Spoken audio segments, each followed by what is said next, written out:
Ya chicos, entonces vamos a empezar en esta oportunidad 7 y 5. ¿Me pueden confirmar si se escucha, se ve y está todo ok antes de empezar?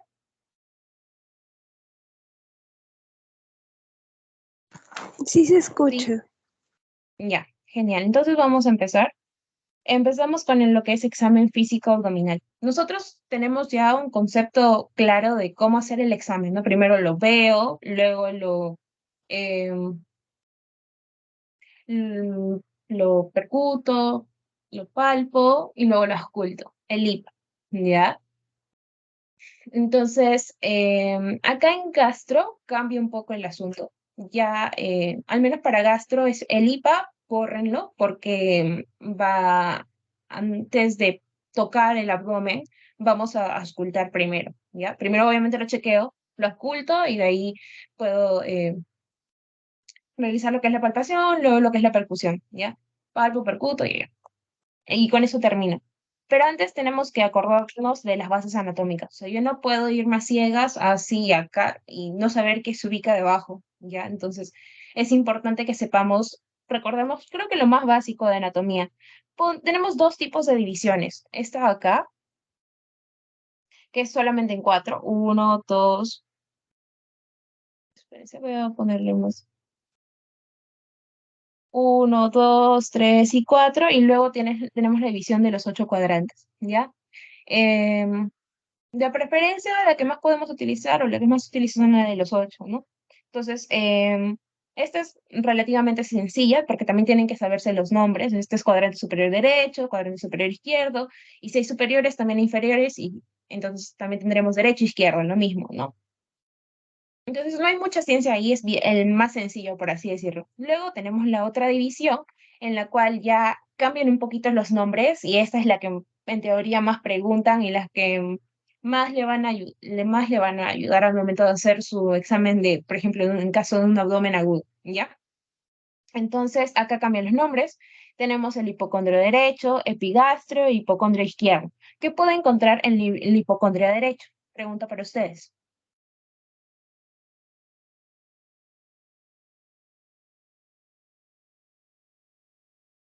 Ahí, se pueden guiar del animal. Ah, eso es otra El, cosa. Conmigo me gusta que sea un poco dinámico. No me gusta solamente hablar porque siento que hablo sola. Entonces, me gusta hablar con ustedes. ¿Qué estaría debajo del hipocondrio derecho? el hígado, El hígado. ¿Qué más puedes encontrar? páncreas, Cabeza, cuerpo, cola. ¿Cuál de los tres? cabeza, Cabeza. ¿Qué más puedes encontrar ahí? Vesícula biliar. ¿Qué está? Sí, exacto. Y eso literalmente compone el hipocondrio derecho. Acuérdense, sobre todo, ya lo vamos a ver más adelante, pero ese es el sitio donde tenemos el signo de Murphy, ¿ya?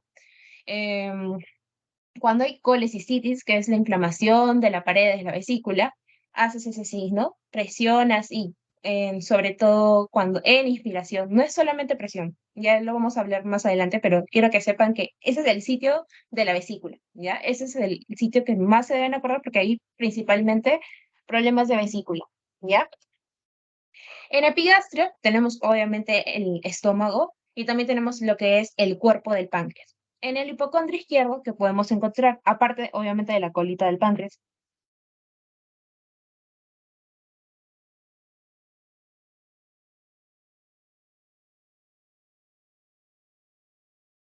el vaso, el vaso, exacto.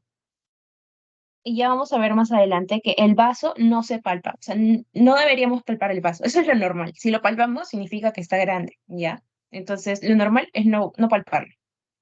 En lo que es la región en los flancos. Acá lo ponen como vacío, pero lo más lo van a conocer como flancos, flanco derecho y flanco izquierdo.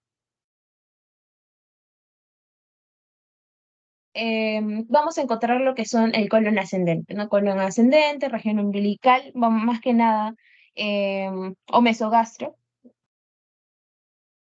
En mesogastrio vamos a encontrar bastante lo que es el intestino delgado, ¿no? En el flanco, lo que es el colon descendente. En la fosa ilíaca derecha sí es importante que ustedes sepan, porque al igual como en hipocondrio derecho hay un órgano importante en fosa ilíaca, no es un órgano como tal, pero hay una estructura importante. ¿Qué encontraríamos ahí? ¿El yeyuno? Más que nada lo encontraríamos en la región del mesogastrio, en el centro.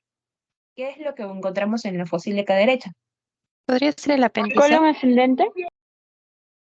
Parte del colon ascendente, sí, em, pero lo más importante que se tiene que acordar es el apéndice, ¿ya? El apéndice. Lo más importante. Dolor en fosa ilíaca derecha, piensen en el apéndice, ya igual como dolor en hipocondrio derecho, piensen en vesícula, ya igual, lo mismo. Fosa ilíaca derecha, piensen en apéndice. Y ahí podemos ver más signos y todo lo demás, pero es lo primero que Sigmoideo. deben. ah, sigmoideo. El ciego en todo caso sería. ¿No? Recuerden, ciego, colon ascendente, el colon transverso, colon descendente, sigmoides, recto, llano, ¿sí? Más o menos así es la estructura del intestino grueso, ya. Luego, en la región del hipogastrio, también, por ejemplo, encontramos anexo. Podemos encontrar, en caso de mujeres, por ejemplo, ahí esa estructura, estarían lo que son las trompas también. Entonces, hay que también diferenciarlo, ¿no? Mujer en edad fértil y si le sacan por ahí más datitos, también sospechen de anexos, que en este caso son las trompas, ¿no? Luego, en región de hipogastrio, más que nada, lo que es vejiga, ¿no? Por ejemplo, cuando los pacientitos, por alguna razón, en caso de un varón, por ejemplo, varón con hiperplasia benigna de próstata, ¿ya? Si no le colocan sonda, la próstata obstruye la uretra, ¿cierto? Entonces eso me va a generar globo vesical. ¿Y dónde lo voy a palpar? Sobre todo en la región del hipogastrio, ¿ya? Ese es otro dato. En zona de hipogastrio, voy a palpar lo que es globo vesical. O sea, ¿y qué significa? Es básicamente cuando crece de tamaño la vejiga, ¿ya? Porque está reteniendo bastante orina y no puede bajar porque la uretra está obstruida o comprimida por la próstata, por ejemplo. Ese es un caso, ¿no? Ah, y bueno, por ejemplo, el caso de la mujer, ahí vamos a tener la parte de lo que es el útero y todo lo demás, ¿no? Fosa ilíaca izquierda, si bien es cierto, no es ahí vamos a tener lo que es el sigmoides, lo que es parte del colon descendente, pero acá hay algo característico. Em, Sobre todo, acá van a ser las zonas de divertículos, ¿ya? Los divertículos por lo general salen en la parte del sigmoides, ¿ya? En la parte del colon descendente, sobre todo ahí. Por eso, cuando yo tengo una diverticulitis, ¿ya? Cuando se va, se va a palpar, sobre todo en fosa ilíaca derecha, ¿ya?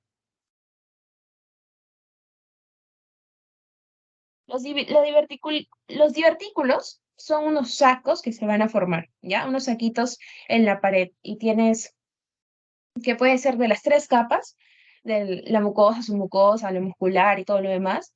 Entonces, mucosa, submucosa, y serosa, o puede ser solamente de alguna de las capas, ¿no? A nivel de la pared intestinal, ¿ya? Y cuando se inflaman los divertículos, ahí es cuando tenemos la diverticulitis. Divertículos y diverticulosis como tal y diverticulitis son distintos. Diverticulitis es la inflamación de estos divertículos, ¿ya? Y acá sí voy a sentir dolor, acá sí tengo signos y síntomas, mientras que la diverticulosis como tal es realmente bien asintomática, ¿ya? Puedes tener un montón de saquitos y el paciente no lo siente, ¿ya? Entonces, una vez que hemos fijado bien nuestras bases anatómicas, vamos a entender cómo hacer lo que es el examen físico, ¿ya? Y tenemos términos. ¿Qué pasa con esto? Ustedes en su historia clínica ya no pueden poner dolor de cabeza. O sea, conforme van subiendo de nivel, tienen que también cambiar un poco las palabras, ¿no? Entonces, ya no es dolor de cabeza, sino es cefalea. Ya no es, no sé, dolor en el estómago, sino es epigastralgia. ya no es la acción de la comida, es reflujo, ¿ya? Entonces, acá hay un montón de términos que deberían manejarlos, ¿ya? Por ejemplo, disfagia es cuando hay dificultad para pasar los alimentos, ¿no? O dinofagia es cuando ya hay dolor, ¿no? Halitosis es el mal aliento. Tenemos los vómitos cuando este, sale la comida por la boca, ¿no? Reflujo, ¿no? Cuando asciende la comida, ¿no? Por la parte del esófago. Em, Luego, ¿qué más tenemos? Trombocitopenia es cuando hay una disminución de las plaquetas, y acá tenemos un montón de términos, ¿no? Que ahí los voy a dejar para ustedes. En lo que es el examen físico, como les había comentado, empezamos todo con la inspección y tenemos dos tipos, de estática, o sea, que el paciente no se mueve, se queda quieto y tú lo miras así de, ¿qué tiene? Ya. Solamente con la vista. Y luego el dinámico le puedes decir, oiga, ejerza presión y, o sea, haga una maniobra de Valsalva, o sea, haga fuerza y puede que por ahí sale una hernia, ¿no? Y eso sin tocar al paciente, solamente hablando, sin tocarlo, ¿ya? Ahora, a la simple expresión, ¿qué es lo que puedo ver en un paciente? Por ejemplo, puedo ver lo que es la palidez, ¿ya? Puedo ver ictericia, que es esto de acá, cuando las escleras van a estar amarillas. O sea, ese es el signo como tal, ¿no? Pero obviamente la ictericia es el incremento de la bilirrubina y se va a manifestar como escleras amarillas, ¿ya? Ictericia. Luego, la malnutrición, o sea, que ustedes dirán, ¿cómo lo puedo sacar? A simple vista, de verdad. Hay pacientes que literalmente le van a ver solamente las costillas. Entonces, ya, o sea, no hay mucha ciencia, no hay necesidad de hacer el IMC, no hay necesidad de pesarlo, de tallarlo, solamente observándolo. Edemas, por ejemplo, un paciente con asitis, como vemos en la parte de acá, asitis, o por ejemplo, este es un abdomen excavado, por ejemplo, lo que les estaba comentando. Cuando vemos así el paciente, solamente costillitas, probablemente sea un paciente que está caquéxico, ¿no? O sea, está desnutridísimo.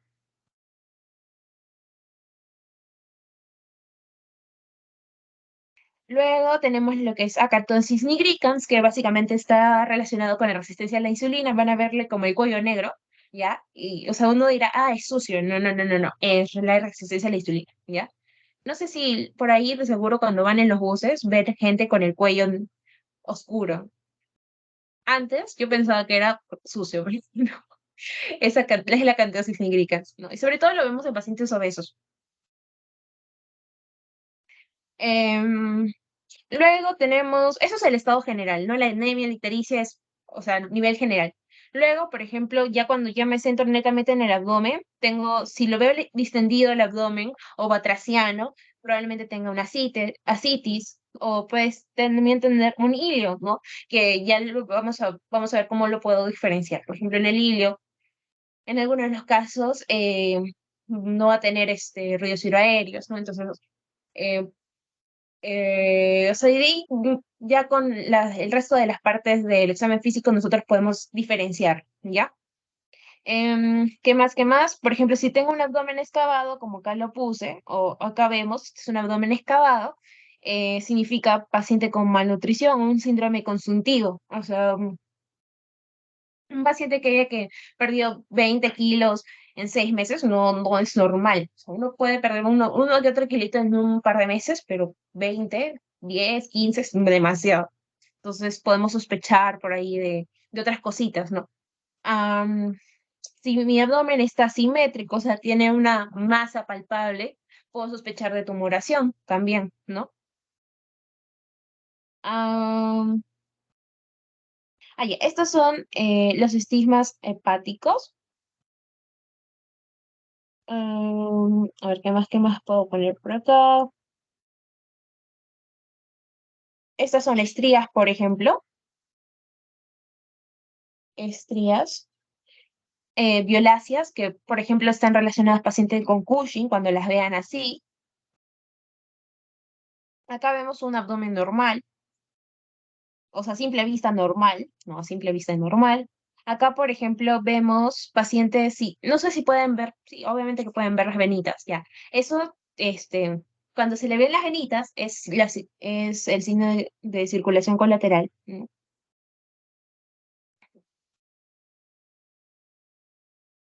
Ya, inclusive esa podría ser hasta cabeza de medusa, la verdad.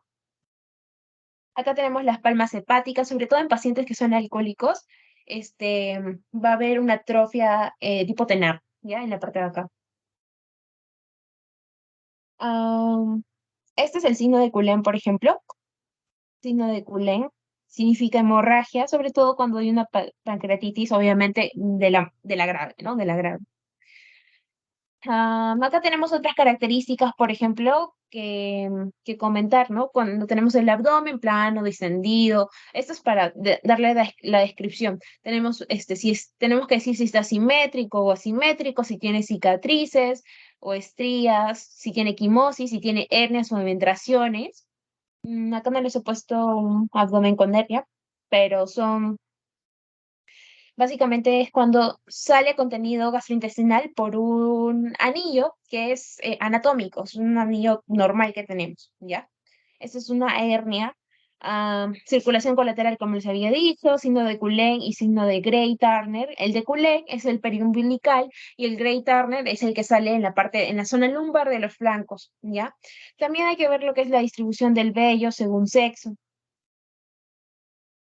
Mm, ya. Eso en relación a la infección. En lo que es el segundo paso, tendríamos lo que es la ocultación, ¿ya? Em, ¿Por qué la ocultación va primero? Lo que pasa es que nosotros al manipular el abdomen, al hacerle percusión, al hacerle las maniobras al hacerle la palpación, vamos a estimular los ruidos. Entonces, si es un paciente que no tenía ruidos, nosotros vamos a escuchar y va como que falsear el diagnóstico. Entonces, es importante hacer primero la ocultación antes de tocarlo, ¿ya? ¿Y qué puedo escuchar yo? Por ejemplo, ruidos hidroaéreos incrementados, ruidos hidroaéreos presentes nada más o ruidos hidroaéreos ausentes. ¿Qué significarían los ruidos hidroaéreos incrementados? Por lo general es hiperperistaltismo, que implicaría, por ejemplo, diarrea. Cuando uno está con diarrea, hasta nosotros escuchamos que nuestro mismo estómago está turru a cada rato. Ya imagínate cuando le pongas el esteto, está a full esos ruidos. Entonces, eh, cuando oigan así, probablemente diarrea, ¿no? O también un signo de lucha, ¿no?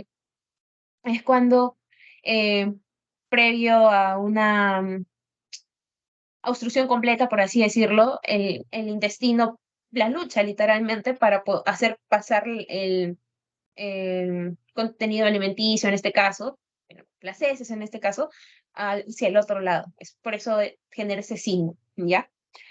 Am, Luego tenemos los ruidos hidroaéreos ausentes, que sí es importante saberlo, que me pueden dar, por ejemplo, un hilo dinámico o puede significar una obstrucción intestinal, ¿ya?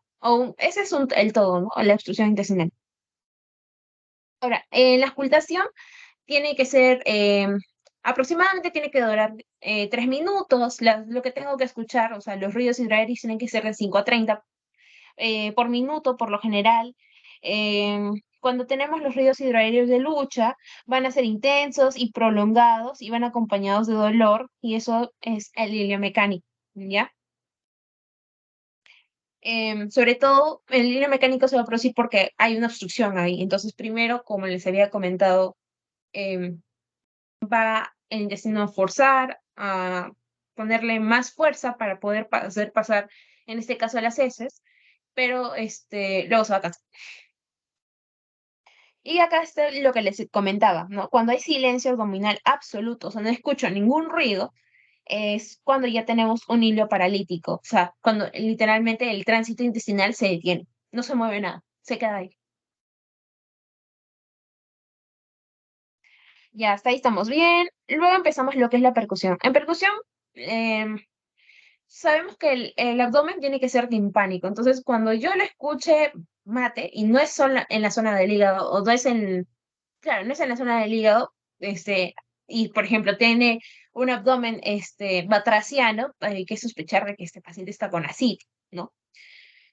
Entonces, acá tenemos algunos tips. Por ejemplo, si tenemos una matidez que es de tipo simétrica, o sea, literalmente el paciente está como un globito así, ¿no? así. Ay, qué feo, pero ya, más o menos lo tenemos así y o sea, es simétrico la extensión de su abdomen. Pensemos en una citis o un tumor quístico del ovario. Y la verdad es que en un tumor quístico del ovario, yo he visto pacientes que literalmente parece como si estuviese gestando. Y sí, también se te pasa por la mente, es una citis, pero no, es un tumor quístico de ovario. Entonces es como un diagnóstico diferencial y pensarlo sobre todo si son mujeres. Matillez asimétrica, es decir, vamos a encontrar el abdomen, no sé, plano por acá y con un bulto acá, y el paciente está echado. O sea, está feo, pero ya ahí está. Nos encontremos por ahí en alguna parte de su abdomen un bulto, o solamente en una zona matidez, no. Por eso dice, matidez simétrica, hay que sospechar de una tumoración, ¿ya? Matidez fija puede ser un quiste de ovario, matidez desplazable también implica citis, o sea, una matidez simétrica, en el caso de citis, sobre todo cuando está tensión, ¿ya? Es literalmente como cuando está como un globo a punto de romperse, ya, esa es la citis a tensión. Pero una citis también puede ser así como que blandita, o sea, no necesariamente como un globo, ¿ya? Entonces eso también se le conoce eh, me va a dar lo que es la matilla desplazable. ¿Por qué? Porque acorde va cambiando de posición al paciente, va yéndose de cúbito lateral, de cúbito, claro, va cambiando derecho, izquierdo, vas a sentir que la matilla va variando, ¿ya? Si está en este lado, la sientes en el lado, si está en el cúbito lateral derecho, lo vas a sentir en el lado derecho y ya no en el izquierdo, y si se va al izquierdo, lo vas a sentir en el izquierdo de la matilla. Ya, eso es matilla desplazable. Am, ya, básicamente, ¿cómo voy a hacer la percusión? En forma como un rayito de sol. Imaginemos que ese es un sol y le vas haciendo, obviamente, en vez de irse para arriba, lo vas haciendo para abajo, ya así, como rayo de sol. Ya sabemos que la técnica es dígito digital, ya sabemos que no es como tocar una puerta, sino es dos golpes a lo mucho, no es así. Sabemos que el abdomen es simpánico. Matidez ya hemos comentado cuando hay asitis o cuando hay un tumor sólido, y si tenemos matidez desplazable también puede ser asitis, ¿no? Otro datito más importante es que vamos a tener dos espacios y sobre todo el más importante que me interesa ahorita es el espacio de Traube, ¿ya? Em, el espacio de Traube va a ser un sitio que es timpánico por lo general, ¿ya? Pero cuando pasa a ser mate es porque tenemos dos cosas, o tenemos esplenomegalia o tenemos un derrame pleural masivo, ¿ya? Eso es importante también. Entonces tú lo sientes mate, es raro, ¿ya? Es raro. Luego pasamos al tema de la palpación. Este, y acá tenemos que dar algunas características, ¿no?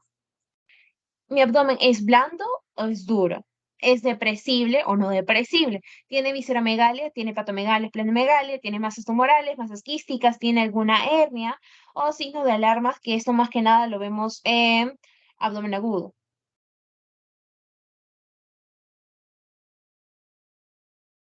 ¿ya? ¿Cómo voy a hacer la palpación? Tenemos acá con una mano o también tenemos la bimanual, o sea, con las dos manos, ¿ya? La voy a hacer en relación a las agujas del reloj y sobre todo, esto es importante porque yo lo aprendí a la mala, es que uno empieza desde la zona no dolorosa a la dolorosa, ¿ya? O sea, si le duele la fosa ilíaca derecha, yo no, de frente yo no le voy y le presiono esa zona, ¿ya? Evalúo primero la parte izquierda y lo mismo viceversa, ¿ya? Es importante, sí, es importante, si no lo van a aprender a la mala. Y antes de meterle literalmente los dedos hasta el fondo al paciente, eh, hacemos dos tipos de palpación. Una superficial, en que literalmente es como pasarle tu mano, no sé, como cuando acaricias a tu perro, ya así igualito, suavecito. Y luego ya una profunda en que le metes todos los dedos, ¿ya?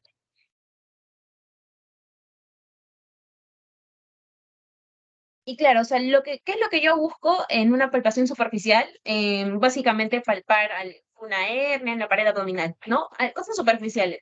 Ya cuando introduzco más los dedos es porque quiero palpar lo que son las vísceras, ¿ya? ¿Y qué tenemos que evaluar? Lo que es el tamaño, si hay dolor, sobre todo si encontramos una tumoración o si hay entonces, una caída. Ya, eso es aparte. Ya. Vamos a pasar a hablar de los puntos dolorosos del abdomen. Ya.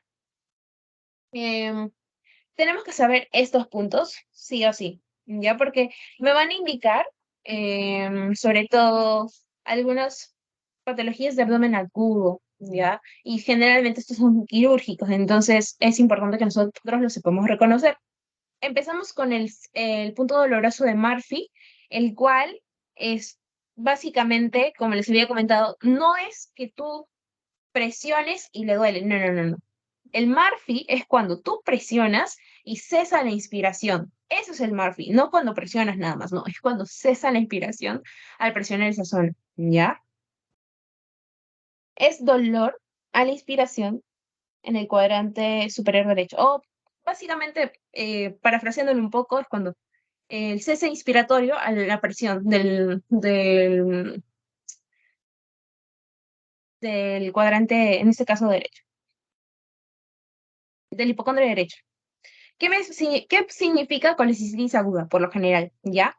Luego tenemos el signo de Desjardins, en el cual está ubicado 7 centímetros por arriba de la línea que ubica, que une, sobre todo la cicatriz umbilical, hacia la, la articulación acromioclavicular derecha. Y esto sugiere signo de pancreatitis. O sea, en este caso, el de Desjardins, no es necesario que te aprendas la definición como tal, pero sí que significa. Tú tocas acá, le duele a probablemente páncreas, ¿ya? Los puntos ureterales. Más que nada, estos me van a servir cuando hay la presencia de cálculos, por ejemplo, cuando hay hidronefrosis, ¿no? Entonces, sí es importante cuando queremos evaluar lo que es la parte, la parte renal. Tenemos dos puntos, el reno ureteral, los puntos reno ureterales superiores y los reno ureterales medios, son en la parte de acá, ya son más de abajo, o sea, en la parte de acá. Ya esos son los puntos reno ureterales superior y medio. Tenemos unos inferiores, pero esos ya están demasiado bajos y eso lo tendríamos que hacer con otra maniobra. O sea, no con otra maniobra, sino ya em, ¿cómo decirlos? Ay, mejor que se quede ahí. Solamente van a ser palpables el ureteral superior y el ureteral medio, ¿ya? En relación a lo que es el McBurney, punto de McBurney, sí vale la pena saber la descripción como tal, ¿ya? Es la unión del un tercio externo con el tercio medio de la línea de la cresta ilíaca,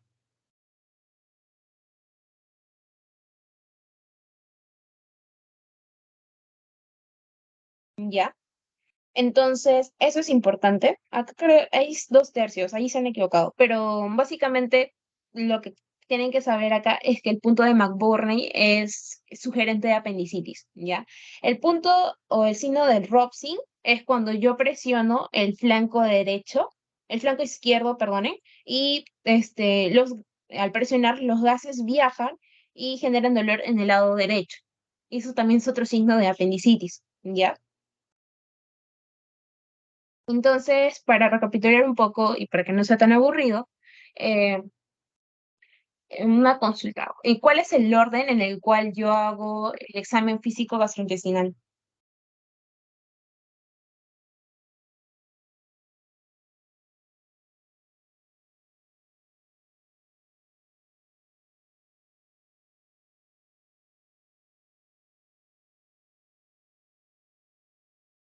Primero es la inspección.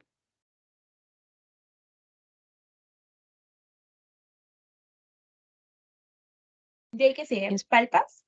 no, auscultación, Ya, eh, percusión y palpación. exacto. Am, de ahí, en puntos dolorosos que sí es importante. Ya desde ahorita ya tienen que saber qué significa un Mauporni y qué significa un Robson. ¿Qué significa? Bueno, primero dígame la definición y qué significa el signo de Murphy.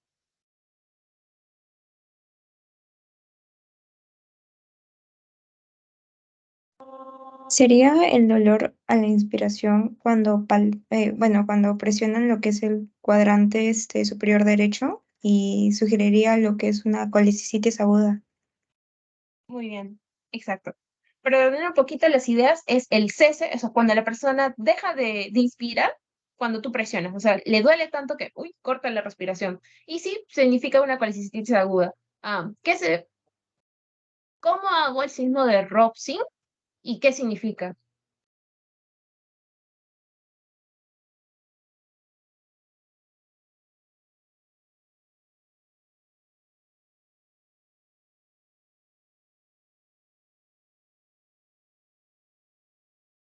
Vendría a ser cuando presionas el flanco izquierdo y los gases van a migrar hacia el lado derecho, entonces podríamos decir que estamos frente a una apendicitis.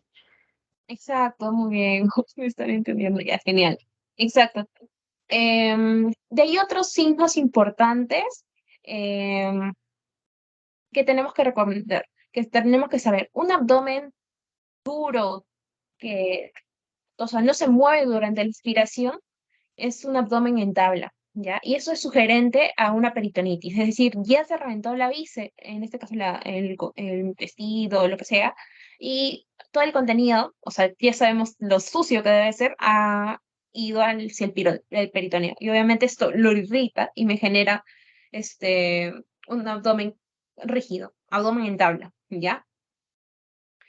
Otra cosa para recordarles que hay el signo de rebote, el signo de Blamber, que es básicamente cuando yo presiono en la fosa ilíaca derecha y cuando suelto me genera un dolor. Significa que hay irritación peritoneal, ¿ya?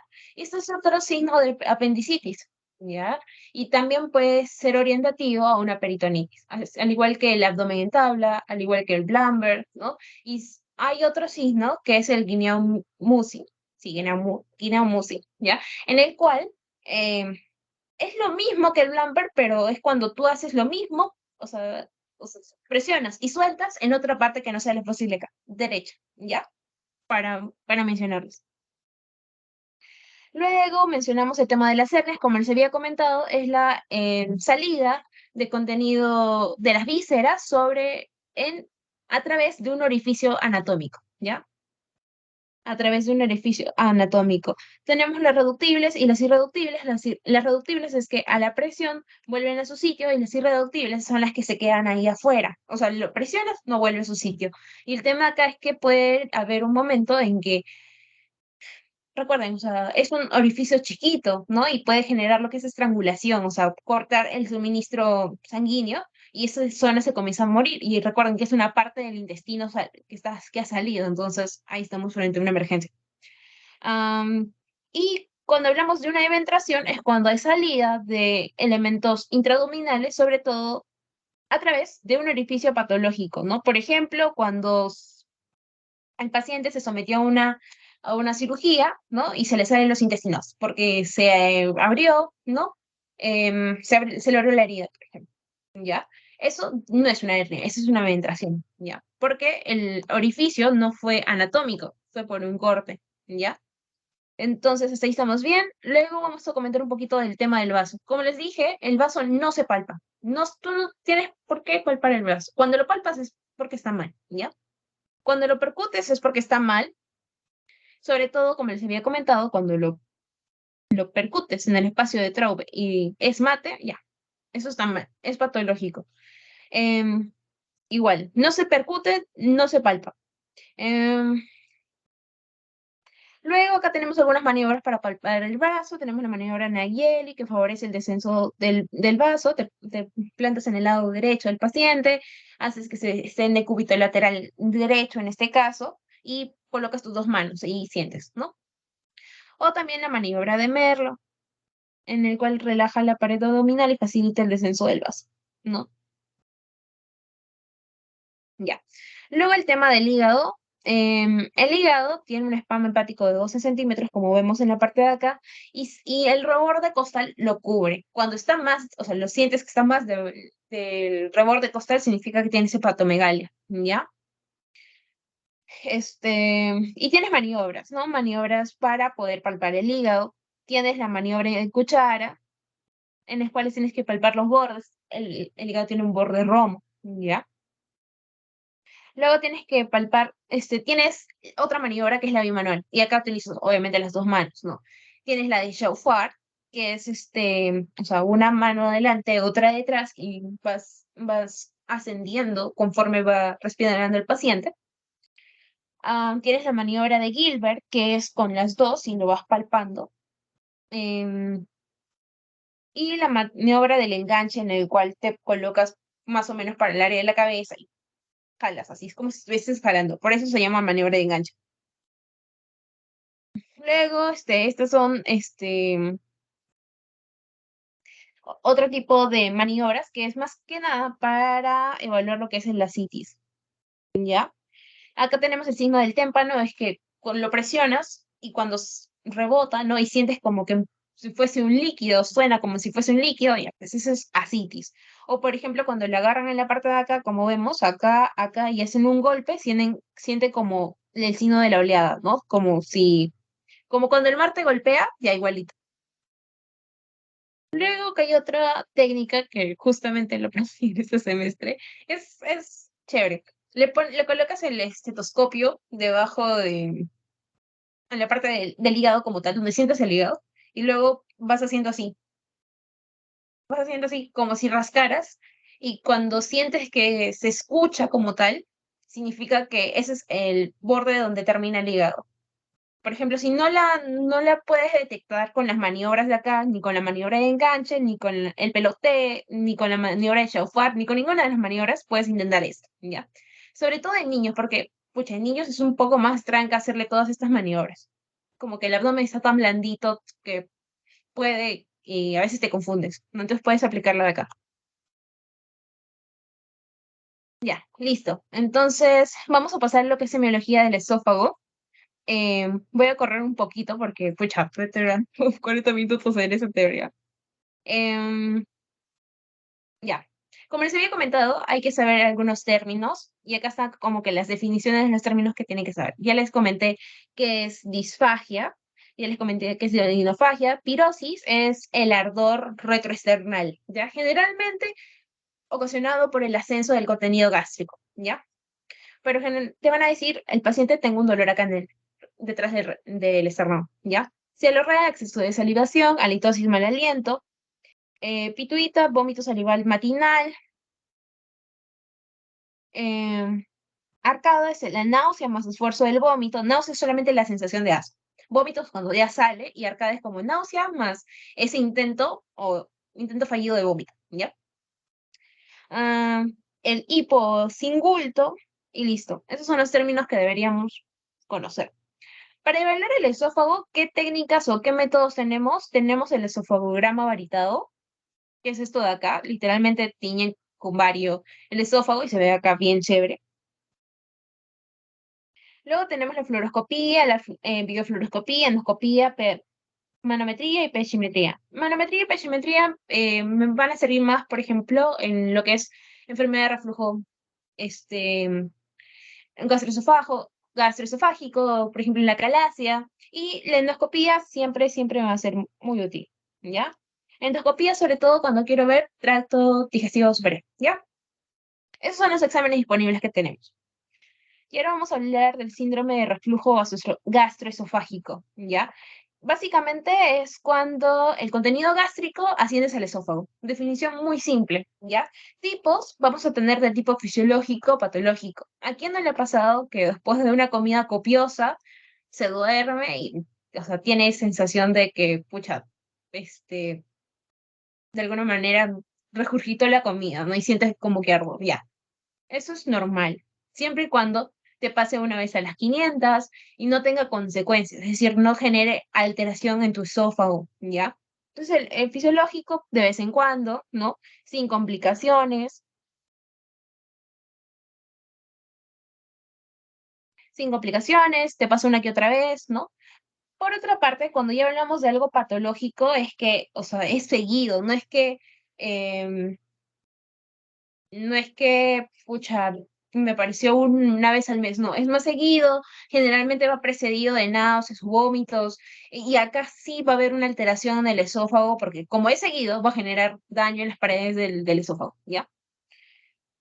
En relación a la fisiopatología, nosotros tenemos barreras anatómicas en nuestro esófago. Como tenemos el aclaramiento y la barrera fisiológica preepitelial, epitelial y posepitelial. Estos van a generar como una especie de moco en el esófago, porque recuerden que el esófago no maneja nada ácido. El único que está literalmente diseñado para manejar lo que es el ácido clorhídrico y todo lo demás es el estómago.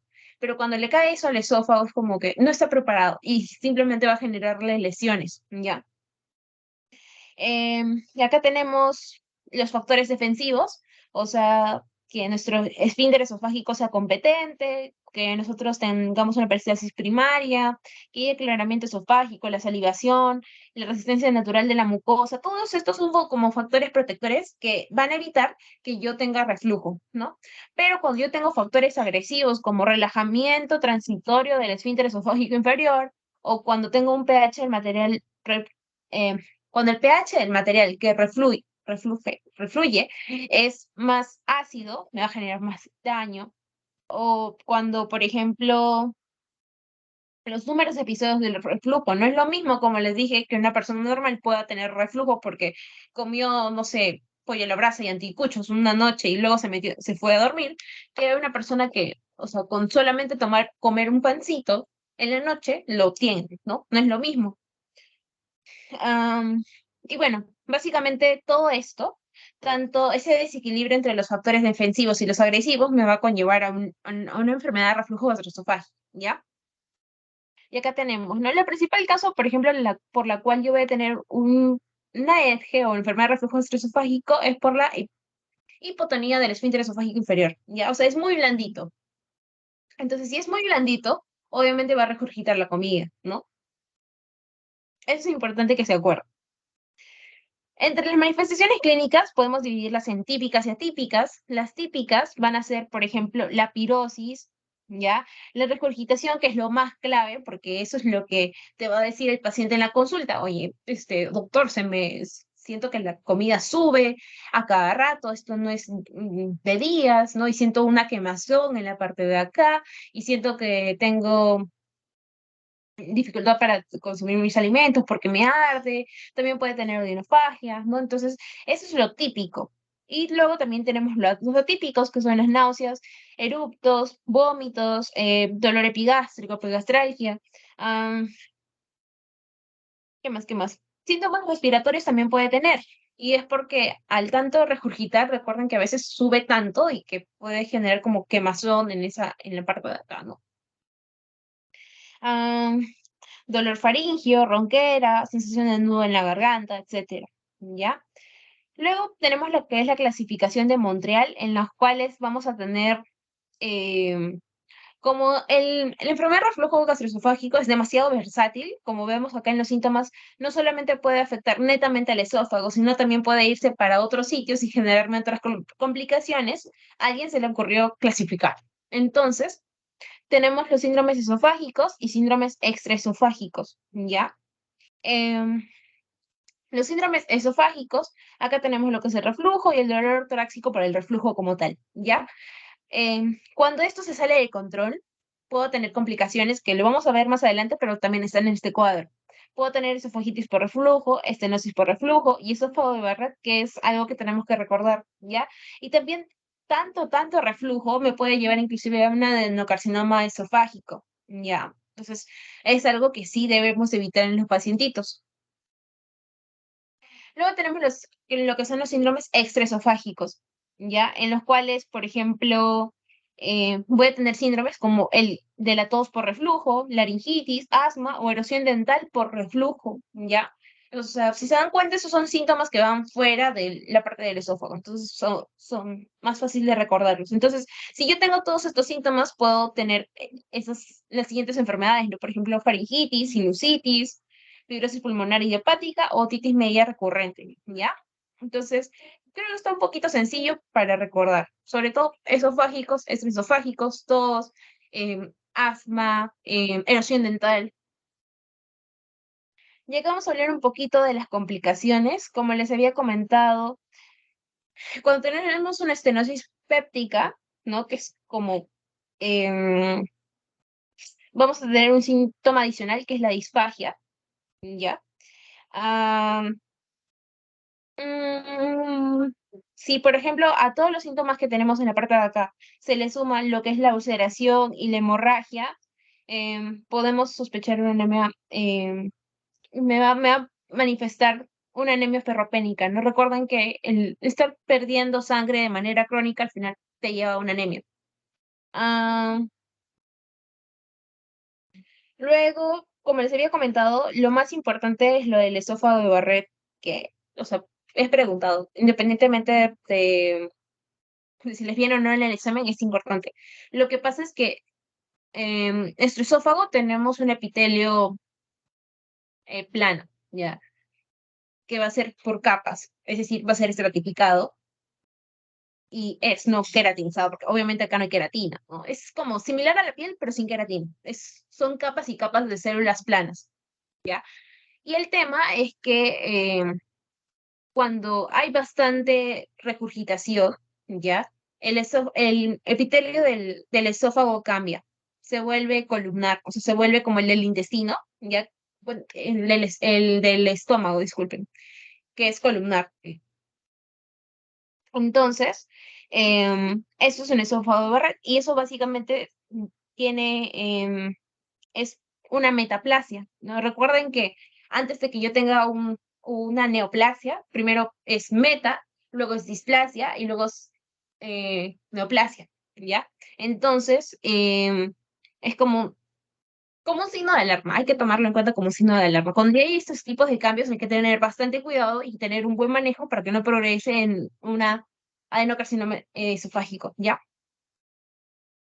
Y acá tenemos lo que es metaplasia del tercio columnar en el tercio inferior, pero eso fue riesgo de displasia, como les había comentado, ya que eso puede continuar como un adenocarcinoma esofágico, ¿ya? Ta, ta, ta, ta, ta, tam. Ya, eso básicamente sería lo más importante y tienen que recordarlo. Luego vamos a pasar a lo que es la calasia, ¿ya? Pero antes quiero saber si me entendieron bien. Eh, por lo general, ¿qué es lo que ocurre en la enfermedad de reflujo gastroesofágico? O sea, ¿cuál es el principal problema?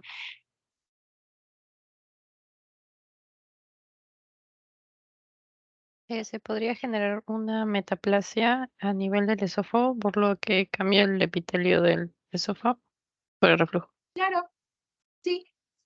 Pero básicamente la definición de un ERGE, por ejemplo, enfermedad de reflujo gastroesofágico, ¿qué es lo que pasa en el ERGE? Sensación de quemazón. Ah, no lo escuché, disculpen. Sensación de quemazón. Sí, también hay sensación de quemazón, pero hay que saberlo diferenciar de la calasia, ¿ya? ¿Por qué les estoy preguntando cuál es la definición? Porque ustedes pueden confundirse, de verdad, hasta el final, hasta el último hay compañeros que se siguen confundiendo. Cuando tenemos una enfermedad de reflujo gastroesofágico es porque el esfínter esofágico inferior está muy blandito, ¿ya? La calasia es todo lo contrario. Acá está bien fuerte, está fuerte. Obviamente el esfínter esofágico inferior, ¿ya? ¿Por qué les comento esto? ¿No? La calasia es cuando mi esfínter esofágico está tan fuerte que no pasa la comida. Y es como un tubo, ¿no? En el cual, por ejemplo, está obstruido acá, ¿no? Y no puede pasar. Ya, es lo mismo en la calasia. Si lo vemos acá es donde tenemos la hipertonía del esfínter esofágico inferior. Y acá tenemos, o sea, el esófago todo distendido porque no puede pasar los alimentos, ¿ya? Esa es la calasia. Etiología puede ser de tipo, por infecciones, puede ser por enfermedad de Chagas, puede ser por un problema a nivel neurológico, puede ser por un problema a nivel del vago, ¿no? En el cual evita que haya esta relajación del esfínter, ¿no? Pueden ser muchas las causas. Em, en lo que va a la fisiopatología, como les había comentado, hay hipertonía de ese esfínter, ¿no? Y va a fallar lo que es la relajación. Entonces, esto va a incrementar la presión intraluminal, como vemos en la parte de acá. O sea, esto va a incrementar de tamaño, ¿ya? Y eso me va a generar una dilatación esofágica, como vemos en la parte de acá. Esto no es normal, generalmente es más delgado. Y eso a la larga me va a terminar generando una pérdida progresiva de la peristalsis. O sea, ya no se va a mover, se va a quedar ahí quietito, ¿ya? Básicamente es eso. En la clínica, básicamente acá tenemos como una especie de triada, sobre todo pérdida de peso. Pérdida de peso, náuseas y vómitos,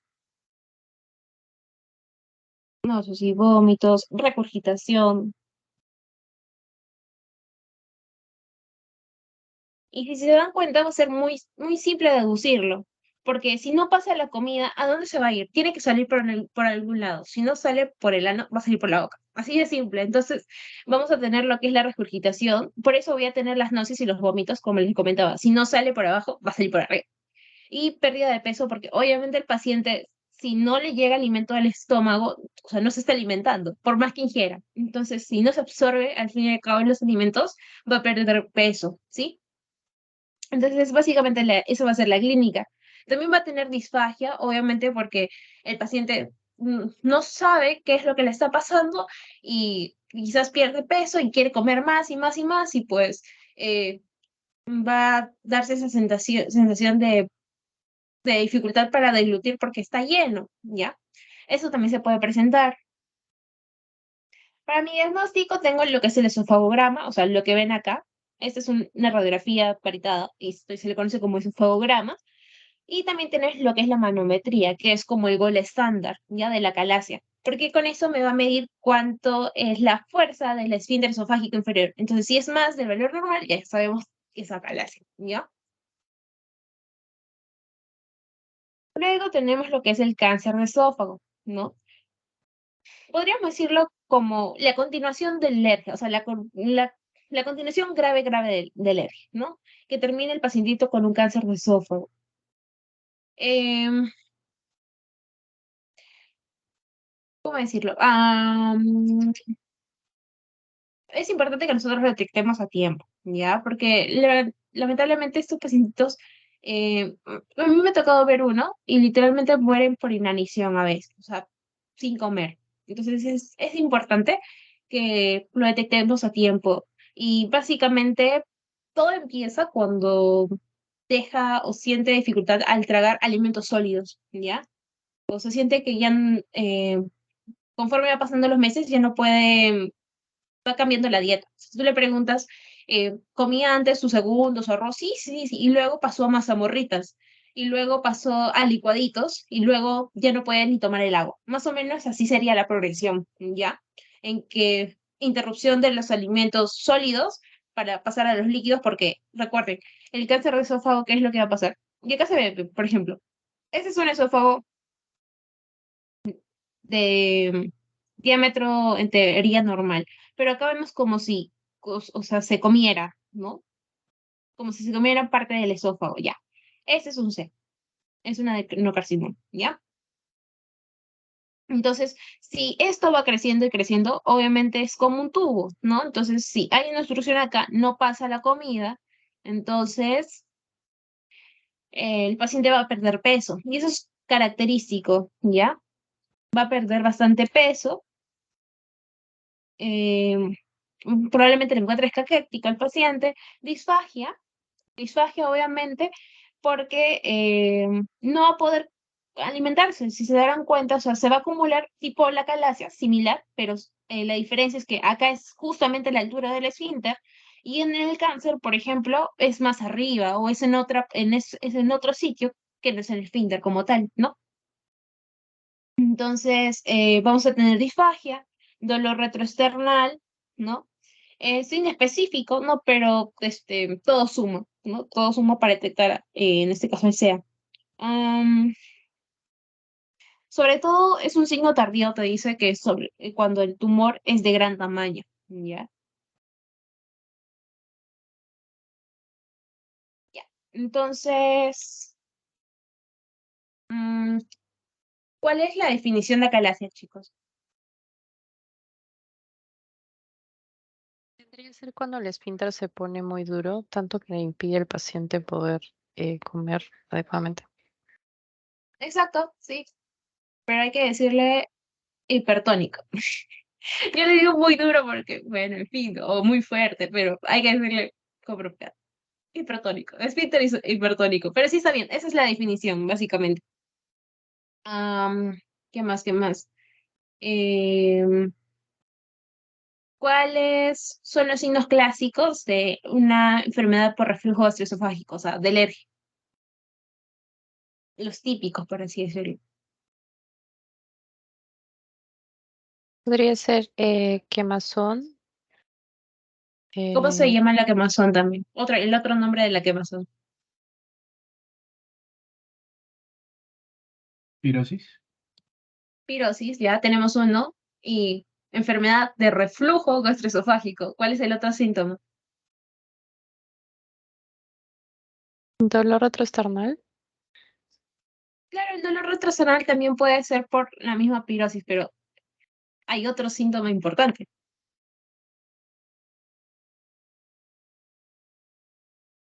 Disfagia. Sí, también, pero estamos hablando de enfermedad reflujo. El principal síntoma de alergia es el reflujo, chicos, el reflujo. El paciente te va a decir, Siento que se sube la comida y es a cada rato, o sea, bueno, sus con sus propias palabras te va a intentar explicar lo que es el reflujo, ¿no? A veces te lo dicen, ¿no? Tengo reflujo, pero otros te van a decir, siento que la comida sube, me genera quemazón acá en la parte del pecho, entonces pensar reflujo, ¿no? Esos dos son muy, como orientativos a ERGE, ¿ya? Luego ahora vamos a hablar del síndrome ulceroso de gastritis, ¿ya? En lo que es la enfermedad de úlcera péptica es cuando hay una discontinuidad de la mucosa de la mucosa gástrica en este caso, ¿ya? Es la pérdida de la continuidad de la mucosa gástrica. Esa es una enfermedad de úlcera péptica, ¿ya? O básicamente es la definición de úlcera péptica. Al igual como había en el ERGE, tenemos factores defensivos y factores que van a, o sea, factores protectores y factores agresivos, ¿ya? Que un desbalance entre ellos va a conllevarme a una úlcera, ¿sí? Entre los factores protectores, nosotros vamos a tener, por ejemplo, el moco normal que produce la parte de las células gástricas, ¿no? Tenemos el bicarbonato, las prostaglandinas, el incremento del flujo sanguíneo, ¿no? Todo eso son factores protectores. Pero tenemos por otra parte los factores agresivos, que entre los cuales tenemos el ácido clorhídrico del estómago, tenemos lo que es el Helicobacter pylori, tenemos los AINES, que inhiben las prostaglandinas, ¿no? Y ya sabemos que los AINES son gastrotóxicos, no se dan a largo plazo. Todos estos me van a generar daño. Entonces, cuando hay más factores, el alcohol también, por ejemplo, cuando hay más, se elevan, por así decirlo, los factores agresivos, a compulsión de los protectores, tengo una úlcera, ¿ya? En relación a la etiología, la causa más común es el Helicobacter pylori, ¿ya? Y los AINES.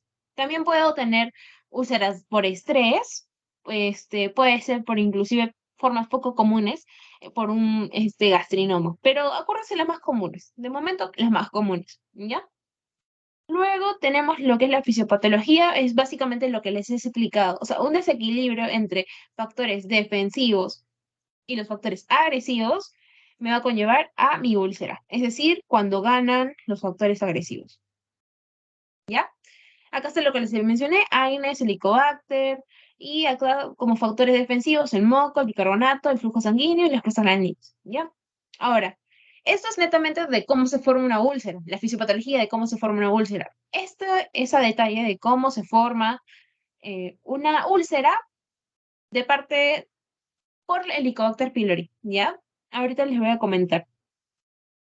Mm, ¿Qué más? ¿Qué más? Ya, sí, les voy a comentar esto de acá. El Helicobacter va a llegar a nuestra capa mucosa, sobre todo, ¿ya? La capa mucosa, y se va a adherir sobre la superficie de la capa mucosa epitelial. O sea, como vemos, primero llega a la capa de acá y luego se queda ahí en las células, ¿ya? ¿Y qué pasa con esta bandera? Va a generar amoníaco a partir de la urea y este amoníaco va a hacerle como un nicho, es decir, como una casita en la cual nadie, no lo pueden, el ácido clorhídrico de nuestro estómago no la puede dañar, ¿ya? Entonces, como ese nicho o esa casita se le hace tan bien esta bacteria, pues comienza a proliferar y va a ir degradando, ¿ya? Va a ir, obviamente se convierte eso en un foco de infección, va migrando y va degradando todo lo que es las células, va a generar inflamación, va a destruir nuestra capa mucosa y vamos a tener como una especie de un hueco, ¿no? Termina siendo un hueco y acá justamente tenemos nuestra definición de úlcera. La pérdida de continuidad de la mucosa gástrica se llama úlcera. Entonces ahí es cómo se forma, ¿ya? Entonces básicamente se desarrolla de esa manera, ¿ya? La úlcera gástrica por destrucción de la mucosa, inflamación, muerte de células mucosas. Listo. En lo que son las manifestaciones clínicas, acá hay algo importante. Va a sentir dolor, ya, eso ya lo sabemos. Pero es importante que pregunten si es que calma o no con la comida. ¿Por qué? Porque eso sí me es orientativo de que, pucha, tiene gastritis, probablemente tenga una úlcera, ¿ya? O es por una úlcera, ¿no? Entonces, eso es importante. No se conformen con decir, tiene dolor, allá. Tienen que aplicar lo que es la alicia y saber cuándo calma el dolor, ¿no? Que es parte de la alicia. Luego también el paciente va a tener acidez, ardor epigástrico, o pirosis, ¿no? Mm, También va a tener lo que son náuseas y vómitos, ya. Lo de acá, hematemesis, melena, sobre todo cuando es una úlcera que empieza a sangrar, ¿ya? Cuando empieza a sangrar esa úlcera, porque también puede hacer eso, es cuando ya no solamente el cuadro es una úlcera, sino se convierte en una hemorragia digestiva, ¿no? Que ya en este caso va a ser alta porque está en el estómago, ¿ya? Está en el estómago. Y eso después lo vamos a explicar. También anorexia y pérdida de peso, ¿ya? El examen físico podemos tener lo que son palidez cutánea, sobre todo si ya estamos pensando en que está sangrando, ¿no? Si está sangrando y es de manera crónica, vamos a verlo pálido, ¿ya? Entonces, como les comentaba, eso sugiere hemorragia. Siempre realizarle lo que es un tacto rectal. ¿Por qué? Porque si sospecho de que está sangrando, puede que tenga melena. Entonces, si tiene melena, ¿yo cómo lo voy a saber? Cuando haga, obviamente, sus deposiciones, pero hasta esperar a que haga sus deposiciones, mejor meto el dedito, ¿no? Le hago el tacto rectal. Entonces, si por ejemplo tengo un abdomen en tabla con signos de irritación peritoneal, puede ser que esta úlcera también sea perforado. O sea, pueden pasar, tienes diferentes escenarios en la complicación de una úlcera. O bien puede sangrarte o también se puede perforar. Y ahí es otro gran problema.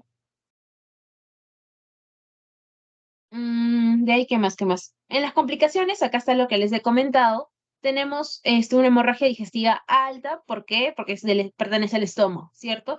Puede ser de tipo aguda, en el cual probablemente el paciente te pueda llegar con shock hipovolémico, porque, pucha, te pierde sangre por todos lados. Bueno, no por todos lados, sino netamente del estómago, ¿no? Pero, pucha, si es crónico, bueno, no, estamos hablando de algo agudo, ¿no? Entonces, si es de manera masiva, tiene melena, tiene hematemesis, pues te va a venir chocado.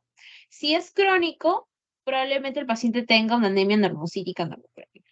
No, una anemia, va a tener anemia.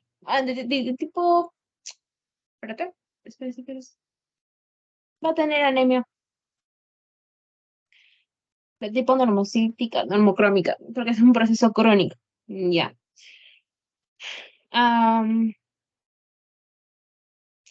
¿Qué más? ¿Qué más? Ya. Eso es en relación a hemorragia digestiva alta. En lo que es perforación, va a tener un dolor intenso, ¿ya? A nivel del epigastrio, acá podemos tener lo que es el signo de Joubert y signo de Popper, ¿ya? Acá les he puesto los signos que básicamente una perforación implica que ingrese aire hacia la parte de la cavidad abdominal, ¿cierto? Entonces, a nivel de la radiología, yo voy a ver, por ejemplo, este signo,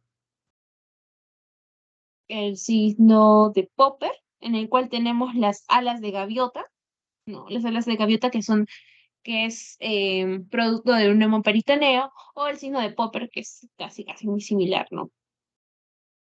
Y acá te dice, ¿no? Acá tienes las características. El diagnóstico es de una úlcera como tal, es cuadro clínico. Le vas a tener que hacer su anamnesis, todo bien detallado, y con eso puedes llegar, pero también implica hacerle laboratorio. Por ejemplo, un test de urasa, si yo sospecho de Helicobacter, hacer una radiología, por ejemplo, si estoy pensando en una complicación, en una perforación, le pido su radiografía, o si simplemente, no sé, estoy sospechando, este,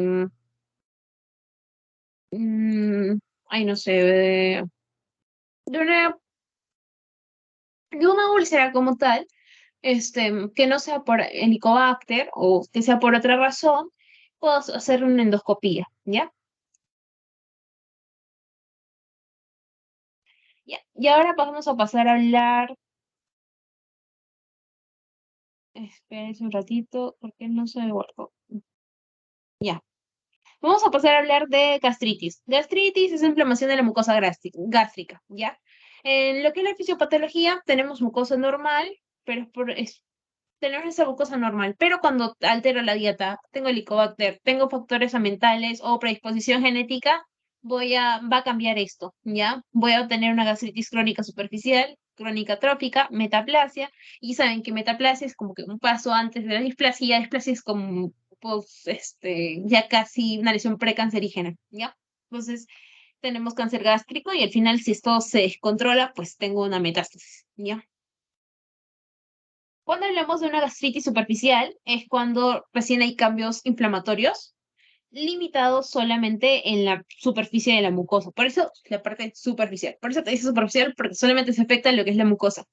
Atrófica, cuando estos cambios inflamatorios se extienden a la profundidad de la mucosa y va a tener distorsión de algunas glándulas y distorsión y destrucción, ¿ya?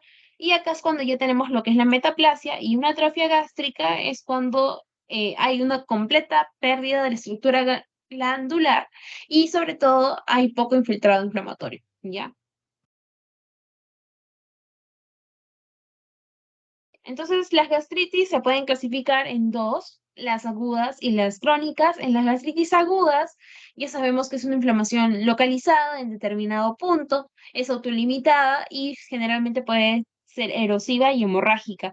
Entre las causas principales tenemos lo que es el alcohol, tenemos los AINES, tenemos por estrés, tenemos por infecciones como un helicobacter, hipertensión por cáusticos, ¿ya? El cuadro clínico voy a tener mi típico dolor mi epigastralgia, náuseas, vómitos, hematemesis y melena cuando ya empiezan a sangrar y por ahí también tengo una úlcera, ¿no? Entonces ahí queda. Diagnóstico, mi endoscopía. Ah, ya, este otro dato importante es que, por ejemplo, en las historias clínicas, endoscopía alta la van a encontrar como EDA, ¿ya? De endoscopía digestiva alta, ¿ya? Yo no sabía que era EDA antes, entonces se los comento. Entonces, ¿qué voy a ver en la endoscopía? Petequias, erosiones y congestión, ¿ya?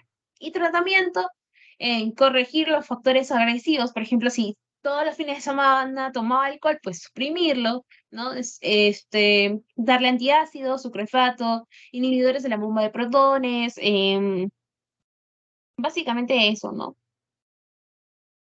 En lo que es la gastritis crónica, ¿por qué acá menciona? Ya. Es básicamente un cuadro que obviamente tiene más tiempo, Y acá va a cambiar. Por ejemplo, en la gastritis aguda tenía un tipo de células, por ejemplo, los polimorfonucleares, acá ya cambia y tenemos los linfocitos y las células plasmáticas. Su distribución es como parches, parches, parches, parches por el estómago. Em, Puede progresar a destrucción glandular severa y es cuando ya tenemos la atrofia gástrica, ¿no? Como les había comentado, esta sí puede llegar a evolucionar a lo que vendría a ser un cáncer o cáncer gástrico, ¿ya? Esto es lo que evoluciona a un cáncer gástrico. Tenemos dos tipos, la tipo A, que es la que afecta el cuerpo y el fondo, y el tipo B, que es la que afecta el antro, por lo general. O sea, pueden afectar todo el estómago, pero prioritariamente en el A afecta el cuerpo y el fondo, y el tipo B afecta en el antro. Recuerden que son como que distintos, ¿no? No es A de antro, no, no, no, no, no. Es A de cuerpo y fondo y B de antro, ¿ya? Son distintos. Y acá te dice que hay de dos tipos, de tipo A y de tipo B. De tipo A son autoinmunes, son infrecuentes y sobre todo, como se había comentado acá, afecta cuerpo y fondo. Ya afecta cuerpo y fondo. Se asocia a anemia perniciosa, que es cuando nosotros formamos anticuerpos que dañan mi factor intrínseco del estómago, entonces no voy a asimilar lo que es la vitamina B12 y si no asimilo vitamina B12 es como, no, voy a tener una anemia, ¿no? De tipo macrocítica, o sea, forma parte de las anemias megaloblásticas, ¿ya? Otro dato importante es que la cloridia o hipergastremia me va a conllevar a una gastritis crónica de tipo A. Y bueno, en lo que es gastritis crónica tipo B es la más frecuente, eso es importante, ubicada en la zona antral, se incrementa con la edad y es causado por el Helicobacter pylori, ¿ya? Ya, entonces chicos, diferencias entre gastritis crónica de tipo A y de tipo B.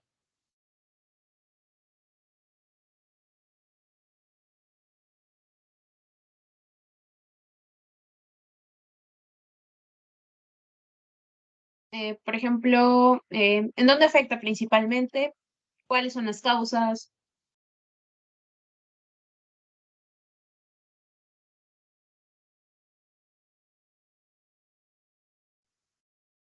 La A es autoinmune. Ya, chévere. El tipo B, Eh, el tipo B, no recuerdo. por el Helicobacter. Lo principal es la más común y es por el Helicobacter. Otra cosa importante, sitios, ¿dónde afecta la de tipo A? La de tipo A creo que es superficial. Am, no exactamente, tenía otro sitio, ¿se acuerdan? Cuerpo y fondo. Cuerpo y Ah, fondo. Ajá, eso es ok, ok. de A y el antro es de B, ¿cierto? Sí. Ya. Esa básicamente sería la diferencia. Importante, sí, porque si se dan cuenta son totalmente distintas. Una es antiinmune, infrecuente, el sitio es en fondo y cuerpo, ¿no? Y el otro es la más frecuente, ¿no? La más frecuente y por el Helicobacter pylori. ¿Qué más, qué más, qué más? Ya. ¿Y qué te dicen, no? Por ejemplo, la de tipo A voy a tener hipocloridia o acloridia. Acá como es autoinmune, acá sí voy a tener los anticuerpos, la anemia perniciosa, que también es de tipo autoinmune como tal. Gastritis crónica tipo B, la acidez va a ser normal, puede estar asociada con hipotiroidismo, diabetes mellitus, asociada al Helicobacter pylori, como les comentaba. Factores de riesgo, edad, las úlceras, postosterectomía, anemia perniciosa y cáncer gástrico. En lo que son otros síntomas, dolor, náusea, vómito, epilepsia, eructos, etcétera, etcétera, etcétera. Y para mi diagnóstico, con mi EDA, ¿ya? Con mi EDA y saco biopsia. Siempre cuando hacen una endoscopía, siempre sacan biopsia. ¿Ya? Independientemente de si encuentran o no encuentran algo, hacen biopsia, ¿ya? Es como un protocolo. Y siempre descartar que no tenga helicobacter. Entonces ahí es donde aplico el test de la uriácea, ¿no? Y puedes hacer algunos estudios funcionales, ¿ya? Y eso sería el tema de gastritis, la verdad. No es un tema tan bonito, pero ahora sí pasamos a dos temas bien chéveres. Ver, lo que es el síndrome de obstrucción intestinal. ¿Cuál es la definición del síndrome de obstrucción intestinal? Es la, básicamente, interrupción del tránsito intestinal. Básicamente, es eso. O sea, el tránsito normalito que tiene nuestro intestino se interrumpe por alguna razón, porque no se mueve el mismo intestino o porque hay algo que lo está obstruyendo, ¿ya? En lo que van los términos, ya, en lo que van los términos, es importante que los conozcamos para poder entender la clasificación esta de acá, ¿ya? Por eso lo pongo como términos, para que lo tomen en cuenta. Cuando hablamos de un ilio paralítico, ilio es básicamente la interrupción del movimiento del intestino. O sea, no te estoy diciendo que hay obstrucción, sino que hay, lo que está, el gran problema es que hay es en las paredes, ¿ya? En las paredes, no se mueven por alguna razón, ¿ya? Y tenemos acá el paralítico, que es la causa funcional que altera el peristaltismo, y es sobre todo cuando hay una cirugía abdominal, ¿ya? ¿Qué pasa acá?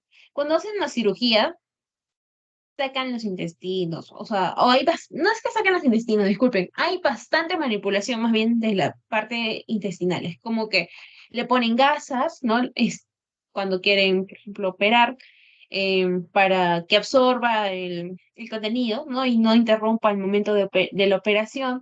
Y hay bastante manoseado de las vísceras. Entonces, imagínense, ¿no? Después de una persona que se ha operado, esos intestinos no se van a mover, no se van a mover por buen tiempo, ¿ya? Porque ojalá que ustedes hayan estado presentes en alguna cirugía para que pueden darme razón en que literalmente los manosean. Entonces, obviamente, esos al día siguiente el paciente no va a poder comer ni nada por el estilo porque los intestinos van a ser todos tiesos, ¿ya?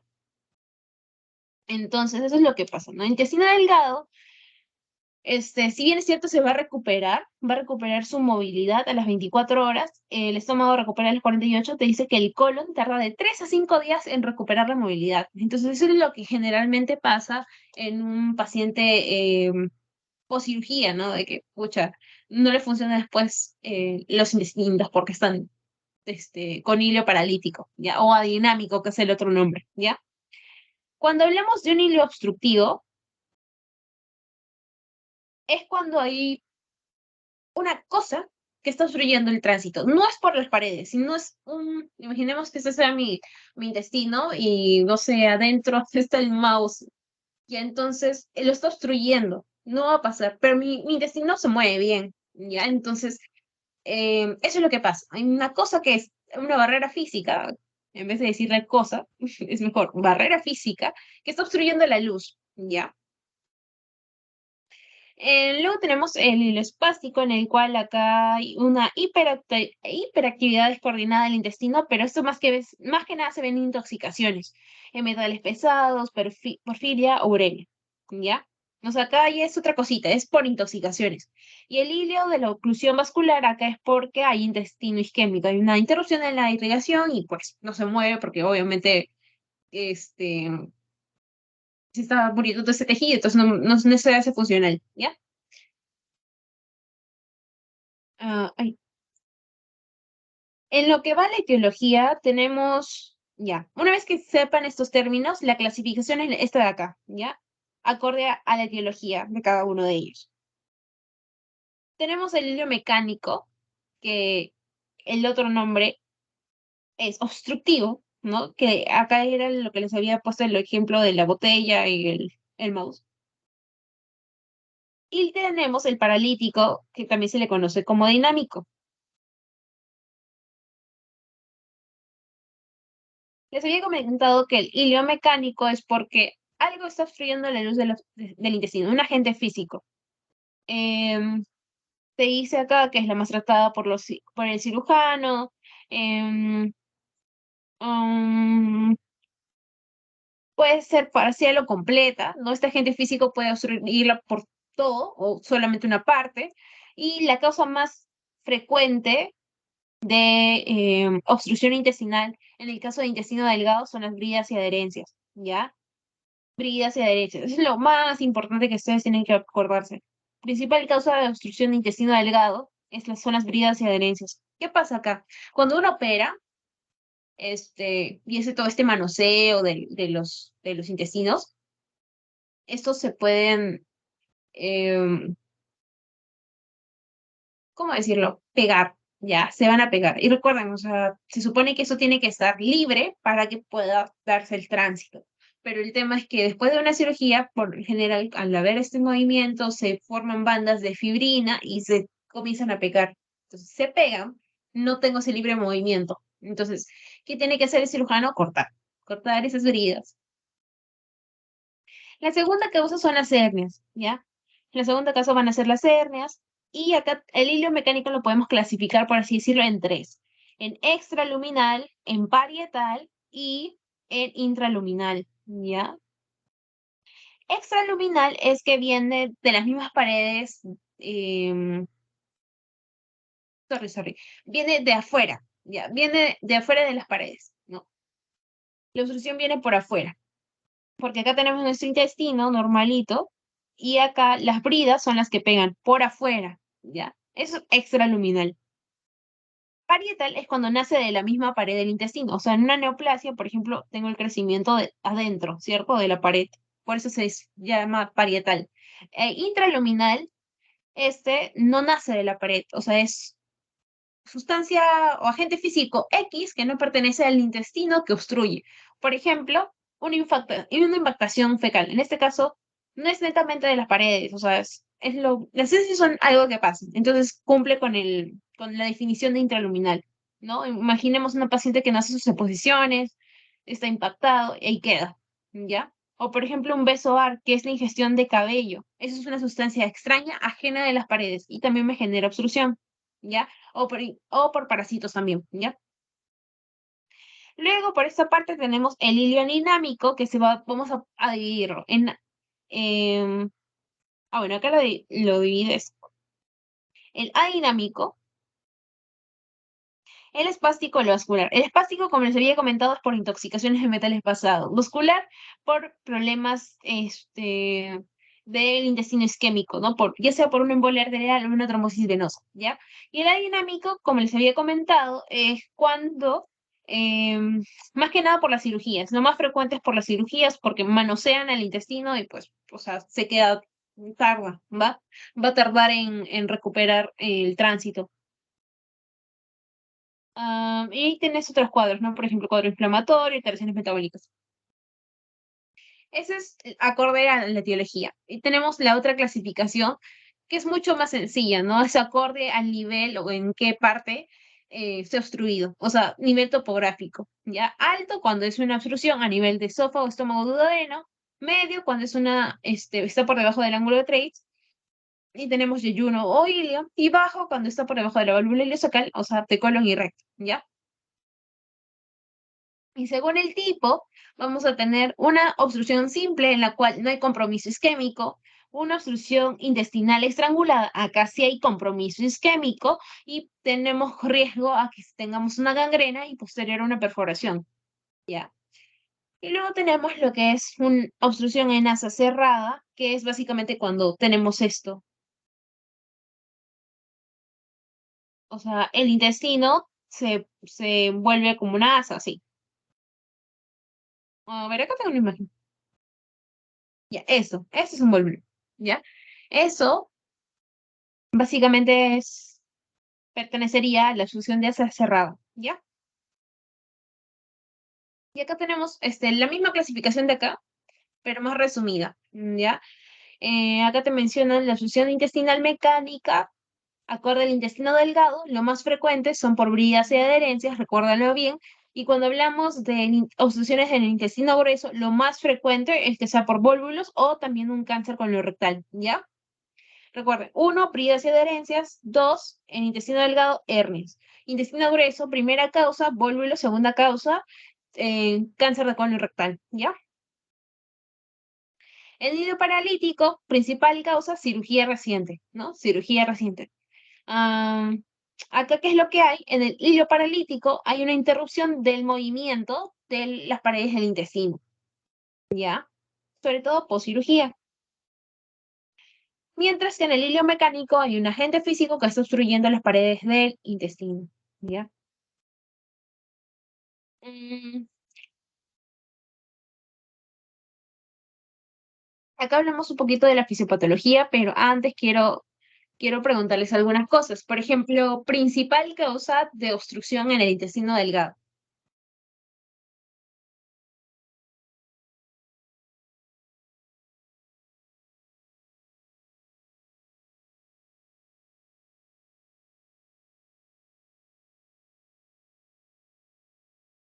¿Y adherencias? Vías y adherencia. Segunda causa, Las hernias. ay, no escuché. Hernias. Hernias, exacto. Principal causa de hilo paralítico.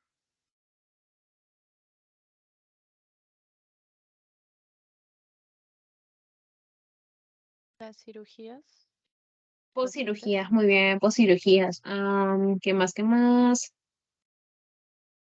Poscirugías. ¿Cuál es la diferencia entre, cierto que el hilo mecánico se divide en intraluminal, parietal y extraluminal, ¿cierto?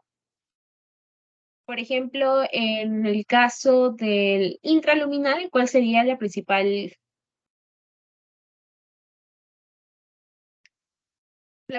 causa o causas de obstrucción intraluminal, por ejemplo? ¿Podría ser por una neoplasia? Eso sería parietal, porque eso proviene de las mismas paredes del intestino, recuerda. Pero intraluminal la definición es que no pertenece a las paredes, o sea, viene de afuera o viene de del mismo contenido del intestino y lo obstruye. ¿Podría ser las heces? Ese es, exacto. Cabellos Am, también, ¿no? Cabellos, que es el besoar. Muy bien, sí, excelente. Esa es la partecita de acá, ¿no? Extraluminal, parietal e intraluminal. En relación a la fisiopatología es muy sencillo, ¿ya? Em, Vamos a tener la oclusión, ¿cierto? Se fluye, va a haber acumulación por esta parte de líquidos y gas, ¿cierto? Acá tenemos mi botella vacía. Está obstruida esta parte de acá. Entonces acá se va a empezar a acumular lo que son líquidos y gases y sobre todo va a empezar a distenderse esta parte porque es la que se está acumulando, por así decirlo. Entonces, lo que va a pasar acá después es que va a empezar el tema de los vómitos, como les había comentado. Si no sale por abajo, va a tener que salir por arriba. Entonces ahí es cuando comienzan los vómitos, va a disminuir la absorción intestinal, va a incrementar la secreción de agua, se va a perder algunos electrolitos y si tenemos oclusión proximal del intestino delgado, vamos a tener más vómitos, menos distensión, porque recuerden que es más delgadito, obviamente, entonces no es que se vaya a extender así de una manera brutal. eh, y vamos a tener lo que es pérdida de agua, electrolitos, la persona se va a deshidratar, va a tener oliguria, hiperazoemia y hemoconcentración, y luego, debido a todo esto, puede terminar en hipotenso y chocado. Y cuando pasa todo esto, al final las bacterias van a comenzar a proliferar. ¿Ya? Entonces, eso es la parte literal y acá tenemos la parte bonita en gráficos, ¿no? Para el tránsito intestinal se va a acumular gas y líquido, ¿no? El gas va a generar lo que es, o sea, se va a producir lo que es acumulación de bicarbonato y va a fermentar las bacterias. Y el líquido vamos a tener lo que son secreciones, ¿no? Todo lo demás. Ya, entonces, todo eso se me va a juntar y voy a tener mi ausencia de motilidad, o sea, no voy a tener movimiento. Entonces, lo que va a pasar son esas dos cosas. Se va a distender la parte del abdomen, la parte superior, ¿no? Y voy a tener lo que es la proliferación bacteriana. Cuando tengo esta proliferación, ¿qué pasa? Las bacterias comienzan a moverse, ya no están en el sitio que estaban, sino comienzan a irse a otros sitios. Esto se le conoce como translocación bacteriana, que me puede conllevar a una sepsis, ¿ya? Y el tema de la distensión, abdominal, el reflejo son los vómitos. Entonces, si no sale por abajo, sale por arriba. Entonces va a comenzar a botar, va a tener vómitos, vamos a tener edema y éstasis venosos, que a la larga va a progresar a una isquemia y a la larga una perforación. Y la perforación a que me lleva a sepsis, ¿no? ¿Qué pasa?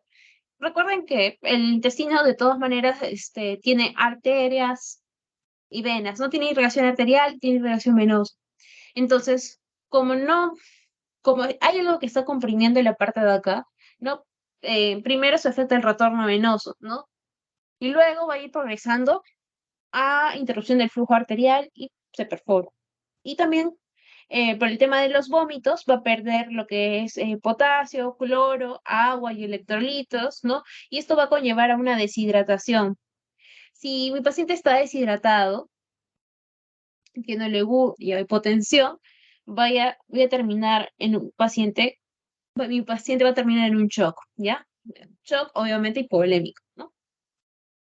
Que también, por ejemplo, si se cumple lo de esta parte de acá, puede inclusive llevarte a un shock séptico, ¿no? Con el tema de la translocación bacteriana y todo lo demás. Am, Acá está un poquito de lo que les había comentado, ¿no? De que la obstrucción en adultos, eh, tenemos el intestino delgado, intestino grueso. Intestino delgado, generalmente por vías y adherencias, principal causa y la segunda causa es por hernias, ¿no? El intestino grueso, principal causa es por vólvulos y cáncer de colon, ¿sí? En niñitos, porque también tienes que saber de niñitos, sobre todo en edades preescolares, lo más frecuente es la intususcepción, que es básicamente la invaginación del intestino, como vemos en la parte de acá.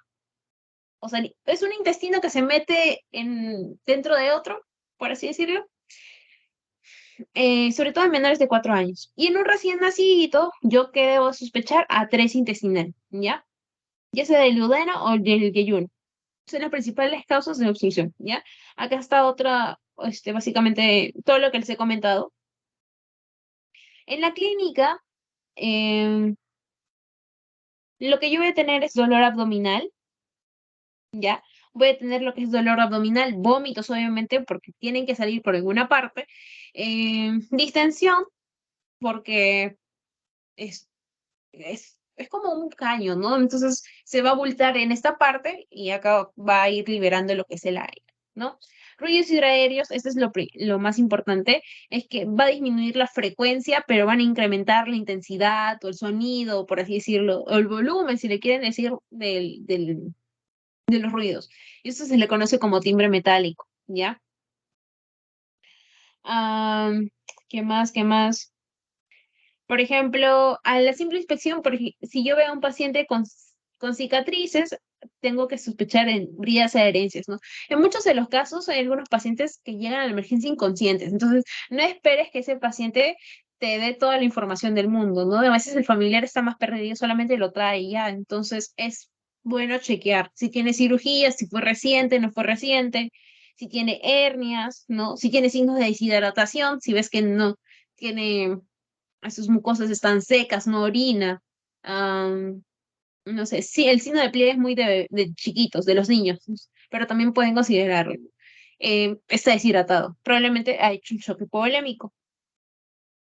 En la ocultación, en un inicio vamos a tener los ruidos hidroaéreos incrementados. Ahí acá es donde tenemos los ruidos de lucha, como les comentaba, que literalmente el intestino va a luchar para pasar en este caso, las heces al otro sitio, a la parte distal, pero luego se va a cansar. Y ahí es cuando tenemos los ruidos abdominales abolidos, ¿ya?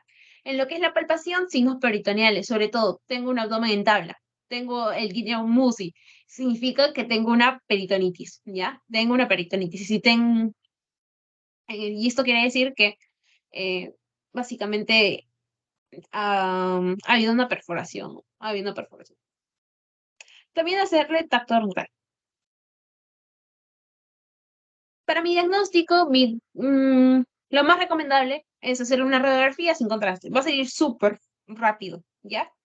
Con esto confirmo mi diagnóstico. Obviamente es clínico, no yo con esta clínica ya es sugerente, pero lo tengo que confirmar con mi radiografía. Y acá tenemos algunos signos, por ejemplo, el signo de las pilas de monedas, como vemos en la partecita de acá, literalmente son como monedas, y vemos así, ¿no? Este es el intestino delgado, por ejemplo, porque ahí vemos las válvulas conniventes, ¿sí? Luego, por ejemplo, acá tenemos los niveles hidroaéreos, ¿no? En un paciente que está en mi pedestación. Por ejemplo, este es el collar de perlas, que representa a la cantidad de aire atrapado en las válvulas del intestino delgado, que son las válvulas conniventes, y dice que están predominantemente llenas de líquidos, ¿no? Otro signo importante es la ausencia del aire en el recto, en la ampolla. Generalmente cuando le hacen las radiografías, en la ampolla del recto sale aire, o sea, sale rayo lúcido, rayo lúcido. Pero cuando, como la obstrucción está acá, ¿cierto? Y acá teníamos aire, porque no ha pasado el contenido al otro lado. Va a ir, esta zona de acá va a ir botando ese aire. Entonces se queda sin aire y eso es lo que se refleja en la radiografía, ¿ya? Y luego también tenemos nuestros exámenes auxiliares, ¿sí? ¿Por qué le pido exámenes auxiliares? Porque puede que esa obstrucción no solamente sea obstrucción, o sea, ya pase a un compromiso, como habíamos visto acá, del flujo arterial. Entonces, si ya tiene un compromiso del flujo arterial, estamos a un paso nada más de que tengamos una perforación. Entonces, cuando ya estamos cerca más o menos a esta zona de acá, vamos a ver en el hemograma que los leucocitos van a estar incrementados y puede haber inclusive desviación izquierda. Entonces ya te está alertando el cuerpo de que ahí va a haber estrangulación, ¿ya? Entonces por eso te le pides el hemograma. Puedes pedirle hemoglobina y hematocrito, y sobre todo porque el hematocrito va a incrementarse por hemoconcentración, o sea, que el paciente va a estar tan deshidratado que va a irse a picos del hematocrito, ¿ya? Y no porque haya incrementado de la noche a la mañana, solamente por ese cambio que ha habido en esa deshidratación que ha tenido el paciente, ¿ya? También le pido el AGA para saber si tiene hiponatremia, hipocloremia, hipocalemia, ¿ya? Eso lo dejo para que lo lean. Y pasamos a la última ya, a hemorragia digestiva. Y bueno, preguntas para ustedes. Mm, ¿Cuáles son los signos de obstrucción intestinal? En general, díganme varios.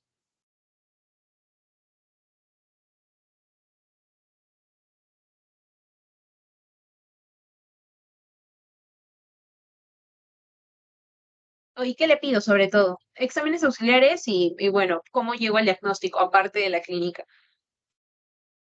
Podría ser a través de una radiografía, creo que era. Y también un hemograma con que te tiene que seguir los leucocitos aumentados y el AGA. Ya. ¿Por qué le pides el AGA? Para ver si hay hipernatremia, hiponatremia, y el otro sí no me Ya, acuerdo. básicamente alteraciones electrolíticas. Por eso le pides, porque estás perdiendo, recuerda, náuseas y vómitos, estás perdiendo agua, sodio, todo eso. Entonces, recuerden que el sodio va de 135 a 145, ¿ya? Menos de 120 aprox, ya es una hiponatremia severa. Entonces, eso sí o sí lo tienes que corregir, ¿ya? Mm, Entonces, por eso le pides. Ah, ¿Qué más? ¿Qué más? Eso básicamente. Y ahora pasamos a hemorragia digestiva. Es un tema, otro tema bonito. En lo que es hemorragia digestiva es que salga sangrado, em, ya sea por la boca o por el ano, básicamente. ¿Ya? Es la expulsión de sangre por alguno de los dos orificios que nosotros tenemos del aparato digestivo. ¿Sí? Em, Ahora, ¿cómo yo voy a saber si es alta o baja? Acá tenemos el ángulo de Trace. ¿Ya? Eso es importante, demasiado importante. Porque con esto yo sé si es hemorragia digestiva alta o hemorragia digestiva baja. Alta que incluye esófago, incluye estómago, incluye duodeno, ¿no? Sí, duodeno. ¿Qué incluye hemorragia digestiva baja? Incluye el yeyuno, el ilion y el colon, ¿ya? El recto también. Ahora, ¿por qué es importante dividirlo? Porque también los síntomas van a ser distintos. Por ejemplo, en una hemorragia digestiva alta, yo voy a tener hematemesis. ¿Alguien sabe qué es hematemesis? Es Vómitos como con la sangre. sangre. Ajá. Sí, ambos lo saben. Genial. ¿Qué es melena? Cuando las heces se encuentra sangre. Mm, ahí le falta algo porque rectorragia es lo mismo y hematoquesia es lo mismo. O sea, en ambas son heces con sangre, pero hay diferencias. ¿Cómo va a Es ser? Va a ser el color en las melenas? oscuras. Oscuras, Podría ser oscuras, negras. color exacto. Van a ser negras, negras, negras como el corazón de tu ex. Ay, negras. O sea, de verdad van a ser negras. Y son apestosas, apestosísimas. Ya. Ahora, ¿por qué no significa que estos son signos patognomónicos de que, o sea, tiene melena y es hemorragia digestiva alta? No, no, no. A veces también puede estar presente en una hemorragia digestiva baja. ¿Y qué pasa acá? Es que el tránsito fue muy lento y recién lo expulsó, ¿no? Entonces, también puede estar presente en hemorragia digestiva baja, pero lo más frecuente es que estén en la alta, ¿ya? O sea, no tomen en cuenta que esto sea patognomónico como tal, ¿ya? Pero sí son orientativos, por así decirlo, ¿ya? Entonces, hasta ahí estamos bien. Recuerden, hematemesis y melena alta, hematoquesia y rectorragia son en baja. Ahora, como les había comentado, melenas, hematoquesia y rectorragia significa que las heces tengan sangre, ¿ya? La diferencia es que en las melenas, como lo había mencionado, van a ser negras, negras, negras y malolientes, y van a ser así. Hematoquesia es que sea un combinado, es decir, es como si hubiesen batido, ay, suena asqueroso, pero es como si lo hubiesen batido, ya sangre y las heces. Y rectorragia tiene es un rojo más rutilante, como lo vemos en la parte de acá, es un rojo vivo, ¿ya? Y tenemos la clasificación acorde a la presentación en el caso de hemorragias. Evidente porque, pucha, el interno, el externo, todos lo ven, porque sangra por algún lado. Oculto, cuando yo lo voy a encontrar, por ejemplo, desde Tevenon o cuando le encuentro anemia, ¿ya? Por ejemplo, en un cáncer de colon, sobre todo cuando es de tipo derecho, el paciente tiene anemia, ¿ya? Y sangre, y sangre, y sangre, y no saben de qué. Entonces, y en muchos de los casos no le encuentran melena como tal, ¿no? Son pequeños rastros, rasgos de sangre que va a perder por las heces, pero está sangrando, ¿ya? Entonces, por eso en ese caso sería un cáncer, una hemorragia oculta, ¿ya? En un cáncer de colon derecho. Cuando hablamos de hemorragia oscura, por así decirlo, es que, por así decirlo, sangra, pero cuando le hacen endoscopía o la colonoscopía, no lo encuentran. ¿Ya? Y ya pasa, es como que sangra, sangra, sangra por algún lado y le hacen los exámenes y no lo encuentran. ¿Ya? Y acá tenemos epidemiología, ¿ya? En la hemorragia digestiva alta es el 80% de los casos, ¿ya? Es la más frecuente a comparación de la hemorragia digestiva baja, ¿ya? Es más frecuente en varones, a más edad, más mortalidad. Obviamente un abuelito se va a descompensar más rápido, ¿no? Entonces, a más edad probablemente se vaya arriba y es más frecuente como les había comentado. ¿Qué le preguntaría a un paciente con hemorragia digestiva alta en la historia clínica?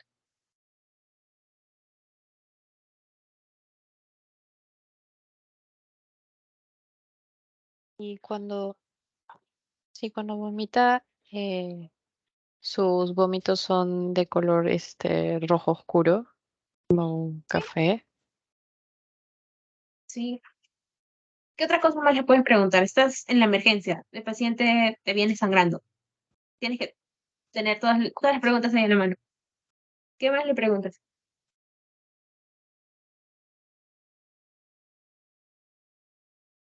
¿Cuántas veces y desde cuándo está vomitando? Exacto, la frecuencia, chicos. No es lo mismo un paciente que te vomita cada 5 minutos o un paciente que te lo vomitó hace no sé, hace 2 días o que tiene, o la cantidad también es importante. Pregunten frecuencia, pregunten cantidad. ¿Qué más pueden preguntar? Consumo de AINES, chicos. Si tiene úlceras, si tiene diagnóstico de Helicobacter pylori, todo eso influye. Si tiene algún trastorno de coagulación, ¿ya? Porque esos pacientes tienen trastorno de coagulación, por ejemplo, o consumen algún anticoagulante, esos te van a sangrar brutal. ¿Ya? Entonces, pregunten. Ah, Examen físico, básicamente lo van a ver, ¿no? Lo que es la hematemesis, que es el síndrome más frecuente, la melena, la hematoquesia, ¿no? Y sobre todo en ver si tiene otros signos, ¿no? Por ejemplo, si tiene circulación colateral, ascitis, telangiectasias, que son esas arañitas que vimos, esas arañitas rojas que vimos en la primera diapositiva, ya, esas telangiectasias, hepatoesplenomegalia, etcétera, etcétera. Hay que ver lo de ahí. De ahí tenemos las causas. ¿Por qué preguntamos el tema de si tiene ascitis, telangiectasia o hepatoesplenomegalia? Porque la cirrosis me lleva a varices esofágicas, ¿ya? Entonces, por eso preguntamos lo de ahí. Si tiene ginecomastia, si tiene parotidomegalia, o sea, incremento de las glándulas parótidas, son signos de cirrosis. Y como les decía, ¿por qué lo pregunto? Porque la clasificación o las causas de una hemorragia digestiva alta se van a dividir en variciales y no variciales. Variciales tenemos las varices esofágicas y obviamente causa principal, cirrosis, ¿ya? Cirrosis. Y también tienes gastropatía por hipertensión portal, ya, X. Acuérdense de lo más importante. En lo que es la hemorragia no varicial, tenemos lo que es la úlcera péptica, que esto sí es importante, es la principal causa de hemorragia digestiva alta, ¿ya? Por eso es tan importante lo que les habíamos comentado. La úlcera péptica tiene dos complicaciones, la HDA, hemorragia digestiva alta, o la perforación, ¿sí? Tienes gastritis, que también me puede llevar a una hemorragia digestiva alta, una esofagitis o un desgarro de Mallory Weiss. Manifestaciones clínicas, como les había comentado, hematemesis, que tú vomites sangre, indica, o sea, es un marcador, no es un marcador, es un indicador de un sangrado en las vías digestivas altas, ¿ya? La melena, como les habíamos comentado, es negro, negro, negro, negro. Indica sangrado gastrointestinal alto. ¿Y por qué es negro? Lo que pasa es que cuando hay sangrado y se digiere en el estómago, la digestión, por así decirlo, de la sangre es de ese color, ¿ya? Entonces, eso es lo que pasa. Termina, o sea, cuando la sangre entra en contacto con los ácidos de nuestro estómago, lo convierten en ese color, ¿sí? Enterorragia te dice que es un sangrado masivo. Hematoquesia, habíamos dicho, es como el batido, ¿no? Es una deposición sanguinolenta. Sí, básicamente es eso, una deposición sanguinolenta, como un batido, ¿ya? Porque no es netamente rojo, pero sí, o sea, sí se nota ahí la sangre, si se darán cuenta. En lo que es el diagnóstico, tengo que hacer mi endoscopía. Endoscopía aplica siempre en las 24 primeras horas, ¿ya? ¿Qué más? ¿Qué más? Es el de elección, es el de elección. Ah, y, por ejemplo, si en todo caso, en estudios anteriores sea negativo, si tengo una hemorragia masiva, hago la parotomía, que es abrirle básicamente para ver el foco de donde esté sangrando para controlarlo mediante cirugía, obviamente. Pero obviamente eso es lo último que se hace, ¿no? Si tenemos acá la endoscopía, y es lo principal y lo que deben de acordarse, ¿sí? Exámenes de laboratorio, los pido porque hay que ver al paciente de una manera integral, no solamente, su sangrado y ya. Cuando uno pierde sangre, o sea, entra a deshidratación, por así decirlo, y al final termina en un shock de tipo hipovolémico, uno de los órganos que más sufre es el riñón, ¿ya? Porque se prioriza el glucosa, el corazón y el cerebro. Entonces, hay que ver cómo está el riñón, hay que ver los electrolitos, porque recuerden que tiene bastantes náuseas y vómitos. Hay que pensar en que si este paciente me está perdiendo mucha sangre, ¿no? Eh, y tiene menos en 4 su hemoglobina, va a requerir de transfusiones. Entonces, para eso, yo ya tengo que estar preparado y ya le debo haber pedido un factor RH y grupo ABO, ¿ya? ¿Por qué? Porque me estoy preparando para que probablemente este paciente requiera de transfusiones, ¿ya? Entonces, siempre tengo que pedir eso.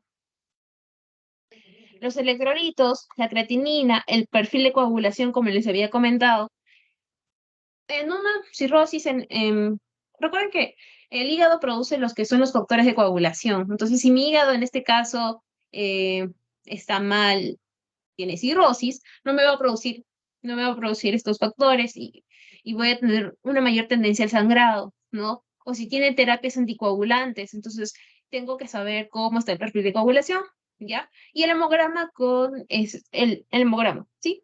¿Sabe? Tener un hemograma con hematocrito. Ya. Ahora pregunto para ustedes, chicos, principal causa no varicial de hemorragia digestiva alta.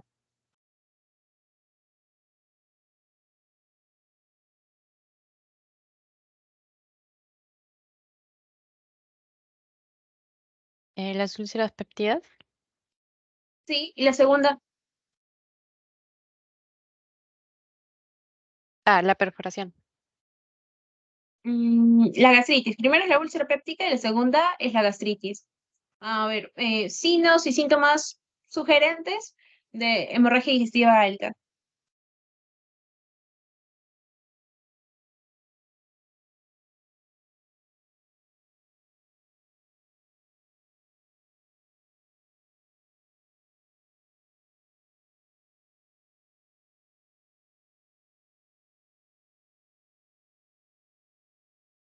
Rectorragia, melena, Podría ser, ajá, hematemesis, sí, hematemesis y el segundo más común. las enterorragias. Eso es cuando hay un sangrado masivo, pero tenemos las melenas, ¿ya? Melenas, hematemesis, son los dos de hemorragia digestiva alta. Como les había comentado, no son patos neumónicos, pero son orientativos, ¿ya? Muy orientativos. ¿Qué más, qué más, qué más? Ya. Otra gran pregunta para ustedes. ¿Cómo sé cuándo es una hemorragia digestiva alta y o baja? Acorde a qué es lo que me guía.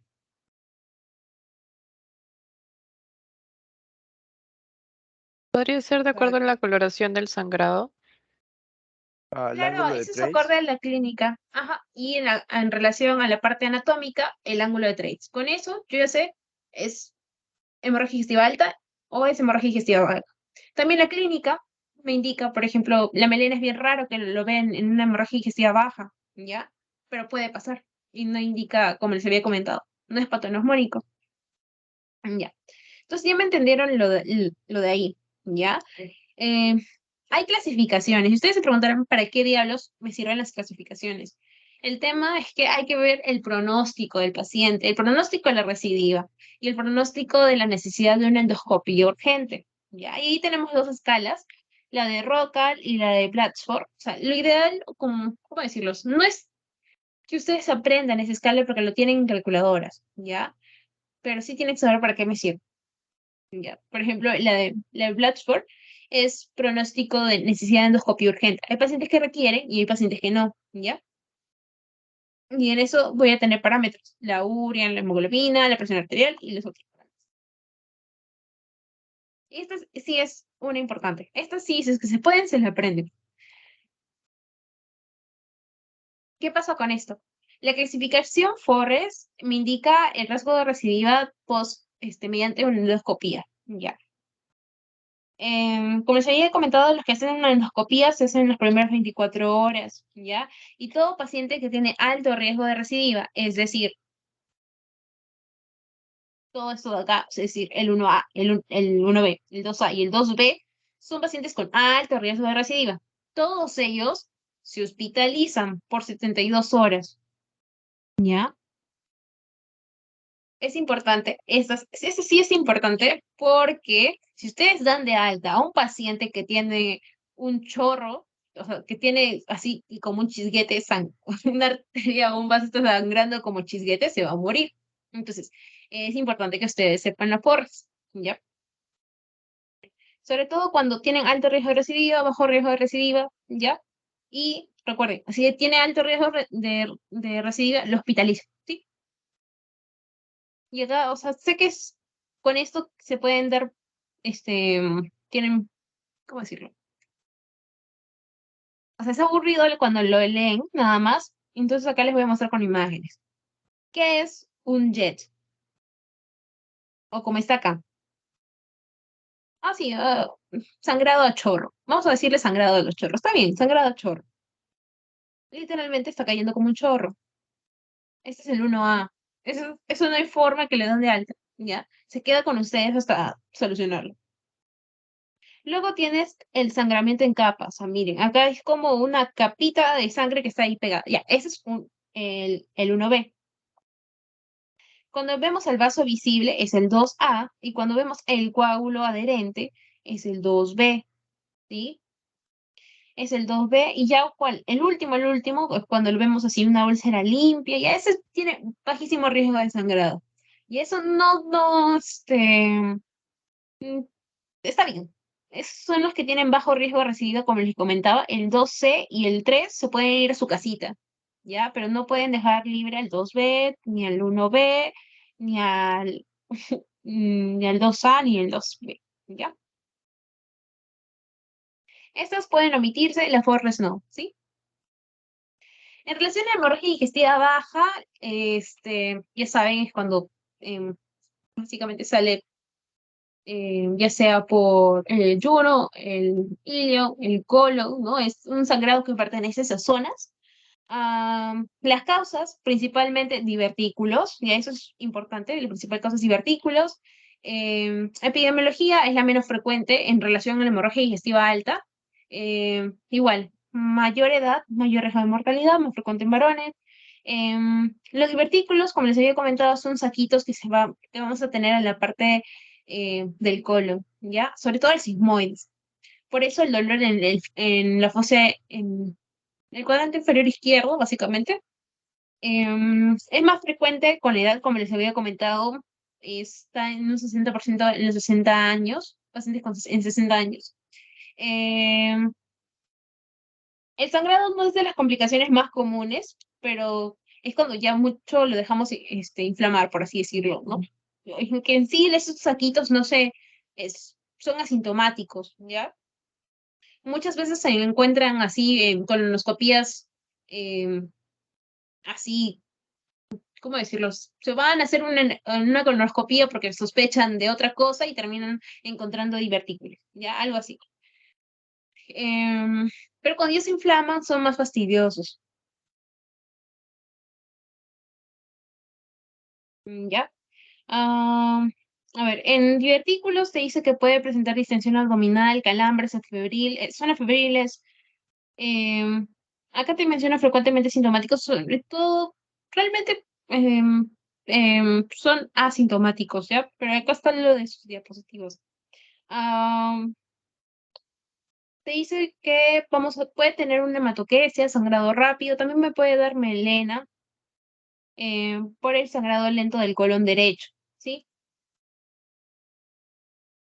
Los factores de riesgo, obviamente que sea un ancianito, que sea obeso, que tenga comorbilidades, insuficiencia renal crónica y el consumo de AINES.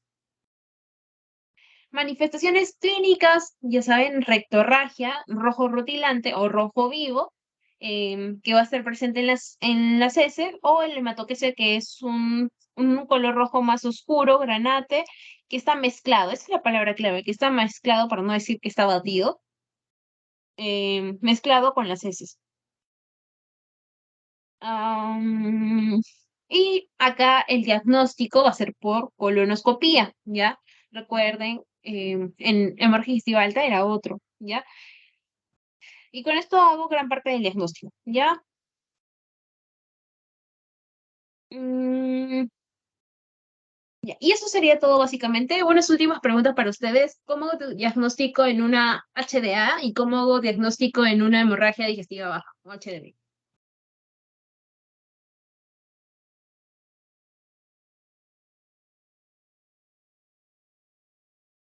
Como el gol estándar.